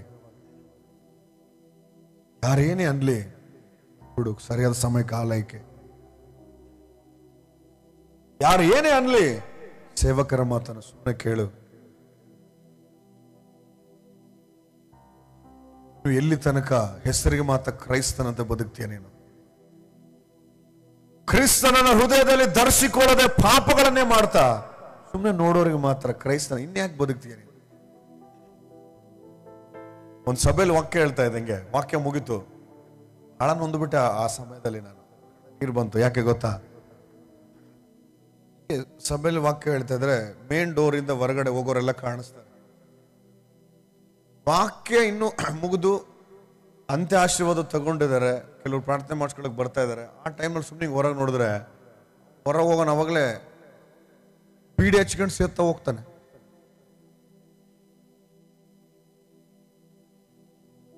ಮಾತು ಹೇಳಿದ ಏನಂತ ಗೊತ್ತಾ? ವ್ಯಭಿಚಾರಿಗಳು ಒಂದು ವೇಳೆ ಪರಲೋಕ ರಾಜ್ಯಕ್ಕೆ ಬಂದರೆ ಬರ್ಬೋದು, ವೇಷಧಾರಿಗಳು ನಿಮಗೆ ಕೂಡ ಬಹಳ ಬೇಜಾರದು. ಬಟ್ ನೀವು ಮಾಡುವಾಗ ಅದು ಬೇಜಾರು ಅನ್ಸಲ್ಲ ನಿಮ್ಗೆ, ಅದೇ ಬಂದಿರೋ ಸಮಸ್ಯೆ. ಗಂಡ ಹೆಂಡ್ತಿದ್ದೀರ ಅನ್ಕೊಳ್ಳಿ, ನಿಮ್ಮ ಹೆಂಡ್ತಿ ಆಕ್ಟಿಂಗ್ ಮಾಡಿದ್ರೆ ಹೆಂಗಿರ್ತಪ್ಪ ನಿಮ್ಗೆ? ಸುಮ್ಮನೆ ಪ್ರೀತಿ ಮಾಡಿ ನಂಗೆ ಆಕ್ಟಿಂಗ್ ಮಾಡಿದ್ರೆ ಹೆಂಗಿರುತ್ತೆ? ಅದೇ ವೇಷಧಾರಿ ಮಾಡಿ ಹೆಂಗಿರ್ತೀರಿ? ಡೈವರ್ಸ್ ಲೆಟರ್ ರೆಡಿ ಆಗ್ಬಿಡ್ತತೆ. ನಿಮ್ಮ ಗಂಡ ಒಂದ್ ವೇಳೆ ಆಕ್ಟಿಂಗ್ ಮಾಡಿದ್ರಮ್ಮ ರೆಡಿ ಆಗ್ತದೆ. ನೋಡು ಆಕ್ಟಿಂಗ್ ಮಾಡೋರ್ ಕಂಡ್ರೆ ಆಗಂಗಿಲ್ಲ ಅಂದಿರ ಯಾರಲ್ಲಾರು ನೀವು ಫ್ರೆಂಡ್ ಸರ್ಕಲ್? ಅವನ ಜೊತೆ ಯಾಕೆ ಹೋಗ್ತಾನೆ, ಭಾರಿ ಆಕ್ಟಿಂಗ್ ಮಾಡ್ತಾನೆ, ನಿಮ್ ಮುಂದೆ ಹೆಂಗ್ ಮಾಡ್ತಾನೆ ಅವ್ರ ಮುಂದೆ ಹಂಗ್ ಮಾಡ್ತಾನೆ, ಅವನ ಜೊತೆನೇ ಇರಲ್ಲ ನೀವು. ಹೌದಾ? ನಮ್ ಮುಂದೆ ಬಂದಾಗ ಈ ಮಾತು ಹೇಳ್ತಾನೆ, ಅವ್ರ ಮುಂದೆ ಹೋದಾಗ ಆ ಮಾತು ಹೇಳ್ತಾನೆ, ಅವನ ಜೊತೆನೇ ಇರಬೇಡ್ರಿ. ಯಾಕೆ? ಆಕ್ಟಿಂಗ್. ದೇವ್ರು ಕೂಡ ಹಂಗೆ ಹೇಳ್ತದ. ಆದಲ್ಲಿ ಬಂದಾಗ ಪರಿಶುದ್ಧರಂತೆ ನಟನೆ ಮಾಡಿ ಹೊರಗಡೆ ಹೋಗಿ ಇಷ್ಟಾನುಸಾರವಾಗಿ ಬದುಕ್ತಾ ಇದ್ದಾರೆ. ನಿಮ್ಮನ್ನು ನೋಡೇ ದೇವರು ಮಾತಾಡ್ತಾ ಇದ್ದಾರೆ. ಈ ವೇಷಧಾರಿಗಳು ಬಹಳ ಡೇಂಜರ್. ಸಾಕಿನ ಬದುಕಿದ್ದು. ಯೇಸುಕ್ರಿಸ್ತನು ಹೇಳು, ದೇವರಾಜ್ಯ ಸಮೀಪಿಸ್ತು, ನಿಮ್ಮನ್ನು ನೀವೇ ಪಾಪ ಮಾಡುವಂತ ಆ ಮನಸ್ಥಿತಿಯಿಂದ ತಿರುಗಿಕೊಂಡು ಪಶ್ಚಾತ್ತಾಪ ಪಟ್ಟು ರಕ್ಷಣೆ ಹೊಂದ್ರಿ. ಇವತ್ತು ನಾವು ಸೇವೆ ವಿಷಯದಲ್ಲಿ ಎಷ್ಟು ನೆವ ಹೇಳಿದಾವೆ, ಪ್ರಾರ್ಥನೆ ವಿಷಯದಲ್ಲಿ ಎಷ್ಟು ನೆವ ಹೇಳಿದಾವೆ, ವಾಕ್ಯದ ವಿಷಯದಲ್ಲಿ ಎಷ್ಟು ನೆವ ಹೇಳಿದಾವೆ. ಎಷ್ಟು ಆಲಸ್ಯ ಸ್ವಭಾವ. ಮಾಡಿದಿರ ಬ್ರದರ್ ನೀವು ಕೆಲಸನ, ಇಲ್ಲ ಅಂತಲ್ಲ, ನಿಧಾನ ಮಾಡಿದಿರಿ. ದೇವರಿಗೆ ಹೇಳಿದ ತಕ್ಷಣ ಮಾಡೋರು ಬೇಕು. ಪೌಲ್ ಅನ್ನುವಂತ ಒಬ್ಬ ವ್ಯಕ್ತಿ ಇದ್ದಾನೆ ಬೈಬಲ್ ಅಲ್ಲಿ, ಸಾರಿ ಫಿಲಿಪ್ ಅನ್ನುವಂತ ವ್ಯಕ್ತಿ. ದೇವರು ಹೇಳಿದ್ದು, ಫಿಲಿಪ್ ಅಡವಿಗೆ ಹೋಗಿ ನೀನು. ಓದ್ನಾ? ಓದ್ನಾ? ಇಲ್ಲ. ಸೇವಕರು ಓದ್ರಪ್ಪ. ನಾವಾಗಿದ್ರೆ ಎಲ್ಲಿಗೆ ಹೋಗ್ಬೇಕು, ಯಾಕೆ ಹೋಗ್ಬೇಕು, ಅಲ್ಲಿ ಹೋದ್ರೆ ಯಾರು ಊಟ ಕೊಡ್ತಾರೆ, ಚಾರ್ಜ್ ಯಾರು ಕೊಡ್ತಾರೆ, ಸುಮ್ಮನೆ ಮಾತು ಕೇಳು. ನಿನಗೆ ಅವ್ರಿಗೆ ಗೊತ್ತು ಎಲ್ಲ ಏನ್ ಮಾಡ್ಬೇಕು ಆತನಂತ. ನೆವಗಳು ಹೇಳಕ್ ಕರೆದಿಲ್ಲ ದೇವ್ರು ನಿನ್ನ. ಸೇವಕರುಗಳು ನಾವು ನಿನಗೆ ಏನ್ ಹೇಳ್ತಾರೋ ಅದನ್ನ ಮಾಡು, ಇವಾಗ ಹೇಳೋದನ್ನ ಸ್ಟಾಪ್ ಮಾಡು.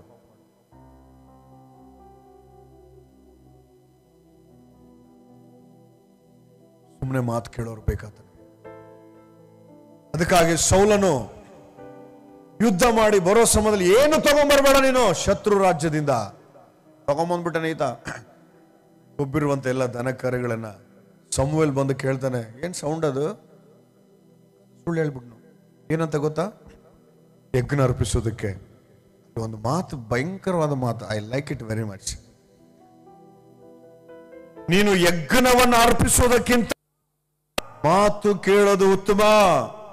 ಇಲ್ಲಿರೋ ನಮ್ಮೆಲ್ಲರಿಗೂ ದೇವರಾತ್ಮ ಮಾತಾಡ್ತಾ ಇದ್ದಾನೆ. ನೀನು ಕಾಣಿಕೆ ಕೊಡೋದಕ್ಕಿಂತ, ನೀನು ಪ್ರಾರ್ಥನೆ ಮಾಡೋದಕ್ಕಿಂತ, ನೀನು ಇಲ್ದಿದ್ದೆಲ್ಲ ಅವತಾರಗಳನ್ನು ಎತ್ತಿ, ನಾನು 10 ವರ್ಷ ಸೀನಿಯರ್ ಅಂತೇಳಿ, ಇಷ್ಟು ವರ್ಷ ಸೀನಿಯರ್ ಅಂತೇಳಿ, ನಾನು ಮುತ್ತಾತನ ಕಾಲದ ಕ್ರಿಶ್ಚಿಯನ್ ಅಂತೇಳಿ, ಇವ್ಯಾವ ಬೇಕಾಗಿಲ್ಲ. ಯಾರೇ ಆಗಿರು ಮಾತು ಕೇಳು. ಅವತ್ತು ರಾಜನೇ ಬಿಟ್ಟಿಲ್ಲ, ದೇವರು ತೆಗೆದು ಬಿಸಾಕಿದನು. ನೀನು ಯಾರೇ ಆಗಿರು, ಪಾಸ್ಟರ್ ಆಗಿರು, ವಿಶ್ವಾಸ ಆಗಿರು, ಯೇಸುಗೆ ಮಾತು ಕೇಳೋರು ಬೇಕು, ನೆವ ಹೇಳೋರಲ್ಲ. ಅದಕ್ಕಾಗಿ ನಮ್ಮಲ್ಲಿ ಬಹಳ ಜನ ನರಕದಾಗ ಇರ್ತಾವಂತ. ಯಾಕೆ ಹೇಳಿದಂದ್ರೆ ಇವೆರಡು ಸ್ವಭಾವ ಇದೆ ನಮ್ಮಲ್ಲಿ. ನೆವ ಹೇಳೋದು, ಆಲಸ್ಯವಾಗಿ ಮಾಡೋದು. ಅದಕ್ಕಾಗಿ ದೇವರ ಈ 2 ಕಾರ್ಯದಿಂದ ನಾನು ದೂರ ಮಾಡು. ಪರಲೋಕ ರಾಜ್ಯದಲ್ಲಿ ನಾನು ಬರ್ಬೇಕು. ನನ್ನ ಆತ್ಮೀಯ ಯಾತ್ರೆ ಓಟದಲ್ಲಿ ಅಭ್ಯಂತರ ಇವೆರಡು ಮಾಡ್ತದ ಅಂತ ಗೊತ್ತೇ ಆಗಿಲ್ಲ ನನಗಿಷ್ಟು ದಿನ. ಅದಕ್ಕೆ ನನ್ನ ಆತ್ಮೀಯತೆಯಲ್ಲಿ ಒಂದು ಒಳ್ಳೆ ಯವನ ಕಾಲದಲ್ಲಿ ಅಭಿಷೇಕ ಇಲ್ಲ, ಒಳ್ಳೆ ನಡತಾ ಇಲ್ಲ. ಇವೇ ಹಲ್ಲೆಲೂಯಾ. ಎಲ್ಲರೂ ಎದ್ದು ನಿಂತುಕೊಳ್ಳೋಣ ಸ್ವಲ್ಪ ಸಮಯ. ಕೂತಂತ ಸ್ಥಳದಲ್ಲಿ ನಾವು ಎದ್ದು ನಿಂತುಕೊಂಡು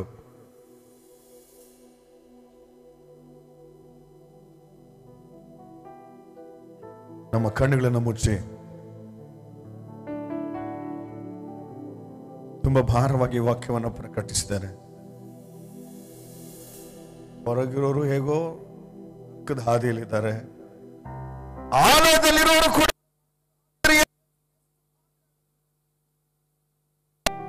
ಇದಕ್ಕಾಗಿ ನಾನು ಸ್ವರ ಕೊಟ್ಟು ನಿಮ್ಮನ್ನ ಸಂಬೋಧನೆ ಮಾಡಿದ್ದು, ನೆವ ಹೇಳೋದಕ್ಕಾಗಿ. ನನ್ನ ಶರೀರದ ಮೇಲೆ ಇಷ್ಟು ಗಾಯಗಳನ್ನು ಹೊಂದಿಕೊಂಡಿದ್ದು ಇನ್ನು ನಿರ್ಲಕ್ಷ್ಯ ಸ್ವಭಾವದಿಂದ ಬದುಕೋದಕ್ಕಾಗಿನಾ? ಯೆರೂಸಲೇಮಿನ ಬೀದಿ ಬೀದಿಯಲ್ಲಿ ಅನಾಥನಾಗಿ ಓಡಿಸಿಕೊಂಡು, ಮುಖಕ್ಕೆ ಉಗುಳಿಸಿಕೊಂಡು, ಮುಳ್ಳಿನ ಕಿರೀಟ ಧರಿಸಿಕೊಂಡು ಅನಾಥನಾಗಿ ಬೆಟ್ಟದ ಮೇಲೆ ಸತ್ತಿದ್ದು ನೀನು ವೇಷಧಾರಿಯಾಗಿರೋದಕ್ಕೆ ದೇವರು ಕೇಳ್ತಾ ಇದ್ದಾನೆ. ಆತನನ್ನು ಇನ್ನು ಎಷ್ಟು ಸಾರಿ ಪದೇ ಪದೇ ಶಿಲುಬೆಗೆ ಹಾಕ್ಬೇಕಂತ ಇದೀಯ ನೀನು? ಆಲಯದಲ್ಲಿ ಪರಿಶುದ್ಧತೆ, ಹೊರಗೆ ಪಾಪ. ದೇವರ ವಾಕ್ಯ ಅಂದ್ರೆ ಭಯ ಇಲ್ಲ, ದೇವರ ಪ್ರಾರ್ಥನೆ ಅಂದ್ರೆ ಭಯ ಇಲ್ಲ, ದೇವರ ಆಲಯವಂದ್ರೆ ಭಯ ಇಲ್ಲ, ಸೇವಕರಂದ್ರೆ ಇನ್ನು ಭಯನೇ ಇಲ್ಲ. ಇದನ್ನು ನೋಡಿ ದೇವರು ನೊಂದುಕೊಳ್ಳೋದಿಲ್ವಾ? ನೀನು ಈ ಆಲಯದಲ್ಲಿ ಮೆಂಬರ್ಶಿಪ್ ಇರ್ಬೋದೇನೋ, ನಿರ್ಲಕ್ಷ್ಯ ಸ್ವಭಾವ ಹೊಂದಿರುವವರು, ದೇವರು ಹೇಳುವಂತ ಕೆಲಸವನ್ನು ಆಲಸ್ಯವಾಗಿ ಮಾಡುವವರಿಗೆ ಜೀವ ಗ್ರಂಥದಲ್ಲಿ ನಿನ್ನ ಹೆಸರಿಲ್ಲ. ತಂದೆ ದೇವರು ಹೇಳಿದ್ದು ಯೇಸು ಕ್ರಿಸ್ತನಿಗೆ, ಹೋಗು, ಲೋಕದಲ್ಲಿ ಮನುಷ್ಯರೆಲ್ಲರಿಗಾಗಿ ನೀನು ಸಾಯ್ಬೇಕಾಗಿ ಹೋಗ್ತಾನೆ ಸ್ವಾಮಿ. ಮಹಿಮೆಯ ಪದವನ್ನು ಬಿಟ್ಟು ಬಂದು ನೆವ ಹೇಳಲಿಲ್ಲ. ಆಲಯಕ್ಕೆ ಬರೋದಕ್ಕೆ ಎಷ್ಟು ಸಲ ನೆವ ಹೇಳ್ತಾ ಇದೀಯ ನೀನು? ಪ್ರಾರ್ಥನೆ ವಾಕ್ಯ ವಿಷಯದಲ್ಲಿ ನೆವ. ಒಂದು ಸಾರಿ ನಮ್ಮನ್ನು ನಾವೇನ ಪರೀಕ್ಷಿಸಿಕೊಂಡು, ದೇವರೇ ಕ್ಷಮಿಸು, ಎಲ್ಲ ಕಣ್ಣುಗಳು ಮುಚ್ಚಲ್ಪಡಲಿ. ಇನ್ನು ಕ್ಷಮಾಪಣೆ ಕೇಳ್ದಂಗೆ ಇಲ್ಲಿಂದ ಹೋದ್ರೆ ಖಂಡಿತವಾಗಿಯೂ ನಿನ್ನನ್ನು ದೇವರು ಕ್ಷಮಿಸೋದಿಲ್ಲ. ಹೆಸರಿಗೆ ಮಾತ್ರ ಇಷ್ಟಾನುಸಾರವಾಗಿ ಲೋಕದಲ್ಲಿ ಜೀವನ ಮಾಡೋದು ದೇವರಿಗೆ ಇಷ್ಟ ಇಲ್ಲ. ದೇವರಿಗೆ ಹೇಳು, ಸ್ವಾಮಿ, ನಾವು ಕ್ರೈಸ್ತರು ಅಂತೇಳಿ ನಾನು ಅತಿಶಯ ಪಟ್ಟಿದ್ದಾನೆ, ನೆವ ಹೇಳಿದ್ದಾನೆ, ನಿರ್ಲಕ್ಷ್ಯ ಸ್ವಭಾವ ಇದೆ, ಆದರೂ ನನ್ನ ನೀನು ಪ್ರೀತಿಸಿದಿ, ನನ್ನನ್ನು ಈ ಪಾಪದಿಂದ ಬಿಡಿಸು.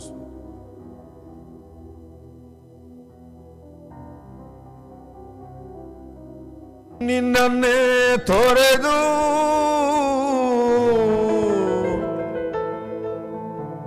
ನಿನ್ ಪ್ರೀತಿನ ಮರೆತು ಪಾಪದಲ್ಲಿ ಬೆರೆತು ನಿನ್ನೀತಿಯ ಜರಿದು ಕರೆದರು ಬಾರದೆ ನಿನ್ನನ್ನೇ ನೋಯಿಸಿದೆ. ಎಷ್ಟು ಸಾರಿ ಕರೀತದನ್ನ ಬ್ರದರ್, ಡಿಯರ್ ಸಿಸ್ಟರ್, ಎಷ್ಟು ಸಾರಿ ಕರೀ ಕೇಳಿಸ್ತಾ ಇಲ್ವಾ? ನಿಮ್ಮ ಹೃದಯಗಳು ಮೊಂಡುತನಕ್ಕೆ ಬಿದ್ದು ಬಿಟ್ಟಿದ್ದಾವ?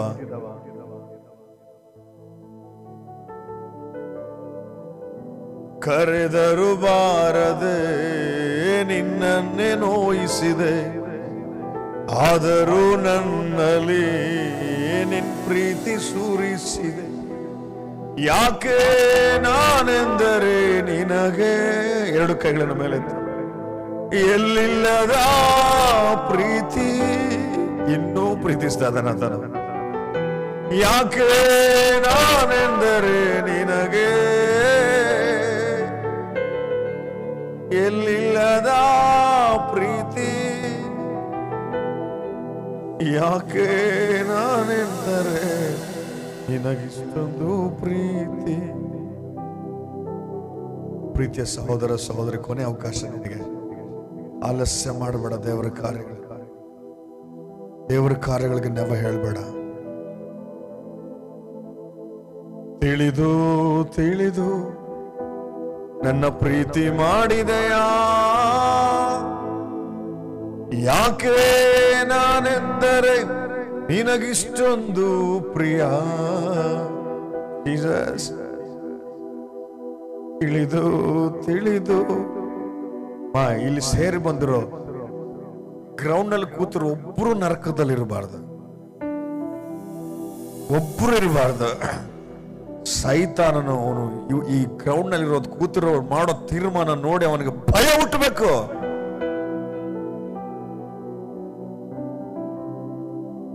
ಇದು ತಿಳಿದು ನನ್ನ ಪ್ರೀತಿ ಮಾಡಿದೆಯಾ, ಯಾಕೆ ನಾನೆಂದರೆ ನಿನಗಿಷ್ಟೊಂದು ಪ್ರಿಯ. ಜೀಸಸ್, ಯವನಸ್ಥ ಮಕ್ಕಳು, ಸೇವಕರುಗಳು, ಅನೇಕ ದೊಡ್ಡವರು ತೀರ್ಮಾನ ತೆಗೆದುಕೊಳ್ತಾ ಇದ್ದಾರಪ್ಪ, ನೆವ ಹೇಳೋದಿಲ್ಲ ಅಂತೇಳಿ, ನಿರ್ಲಕ್ಷ್ಯ ಸ್ವಭಾವ ತೋರಿಸೋದಿಲ್ಲ ಅಂತೇಳಿ. ತೀರ್ಮಾನ ತೆಗೆದುಕೊಳ್ಳೋ ಪ್ರತಿಯೊಬ್ಬರಿಗೆ ಪವಿತ್ರಾತ್ಮನೇ ನೀವು ಜೊತೆಗಾರನಾಗಿದ್ದು ಅಭಿಷೇಕಿಸಿ ಈ ಆತ್ಮೀಯ ಯಾತ್ರೆಯಲ್ಲಿ ಈ ಓಟದಲ್ಲಿ ಸ್ವಾಮಿ ಅಭ್ಯಂತರ ಮಾಡುವಂತ ಎರಡನ್ನ ತೆಗೆದಿಟ್ಟು ಓಡುವಂತ ಕೃಪೆ ಅನುಗ್ರಹಿಸು ಸ್ವಾಮಿ. ಅನೇಕ ಯವನಸ್ಥ ಮಕ್ಕಳು ಸ್ವಾಮಿ ಸಂಸೋನಂತೆ ಲೋಕದ ಮಲಿನತ್ವವನ್ನು ಅಂಟಿಸಿಕೊಂಡಿದ್ದಾರೇನೋ, ಬಿಟ್ಟು ತಿರುಗಿ ಬರುವುದಕ್ಕೆ ಕೃಪೆ ಕೊಡಯ್ಯ. ಯೋಸೇಫನಂತೆ ಅಂಟಿಸಿಕೊಳ್ಳಲಾರದೆ ಓಡುವಂತ ಧೈರ್ಯ ಕೊಡಿಸು. ಏನೇ ಆಗ್ಲಿ, 2ನೇ ದಿನ ಕೂಟದಲ್ಲಿ ನಮ್ಮೆಲ್ಲರ ಜೊತೆ ನೇರವಾಗಿ ಮಾತಾಡಿದ್ದೇನೆ. ಆ ನಿರ್ಲಕ್ಷ್ಯ ಸ್ವಭಾವವನ್ನ, ನೆವ ಹೇಳುವಂತ ಸ್ವಭಾವವನ್ನು ತೆಗೆದು ಸಂಪೂರ್ಣವಾಗಿ ಯೇಸುವೆ ವಿಧೇಯರಾಗಿ ಜೀವಿಸುವುದಕ್ಕೆ ಕೃಪೆ ಕೊಡಬೇಕಾಗಿ ನೀವು ಮಾತ್ರ ಮಹಿಮೆ ಹೊಂದಿ ನಾವು ತಗ್ಗಿಸಲ್ಪಡಲಿ. ಯೇಸುವಿನ ಹೆಸರಿನಲ್ಲಿ ಪ್ರಾರ್ಥಿಸಿ ಬೇಡು ಹೊಂದಿದ್ದೇವೆ ತಂದೆ. ಜೋರಾಗಿ ಹೇಳೋಣ, ಆಮೆನ್ ಆಮೆನ್ ಹಲ್ಲೆಲೂಯಾ. ಸದಾಯ ಮಾಡಿ ಕೂತ್ಕೊಳ್ಳಿ.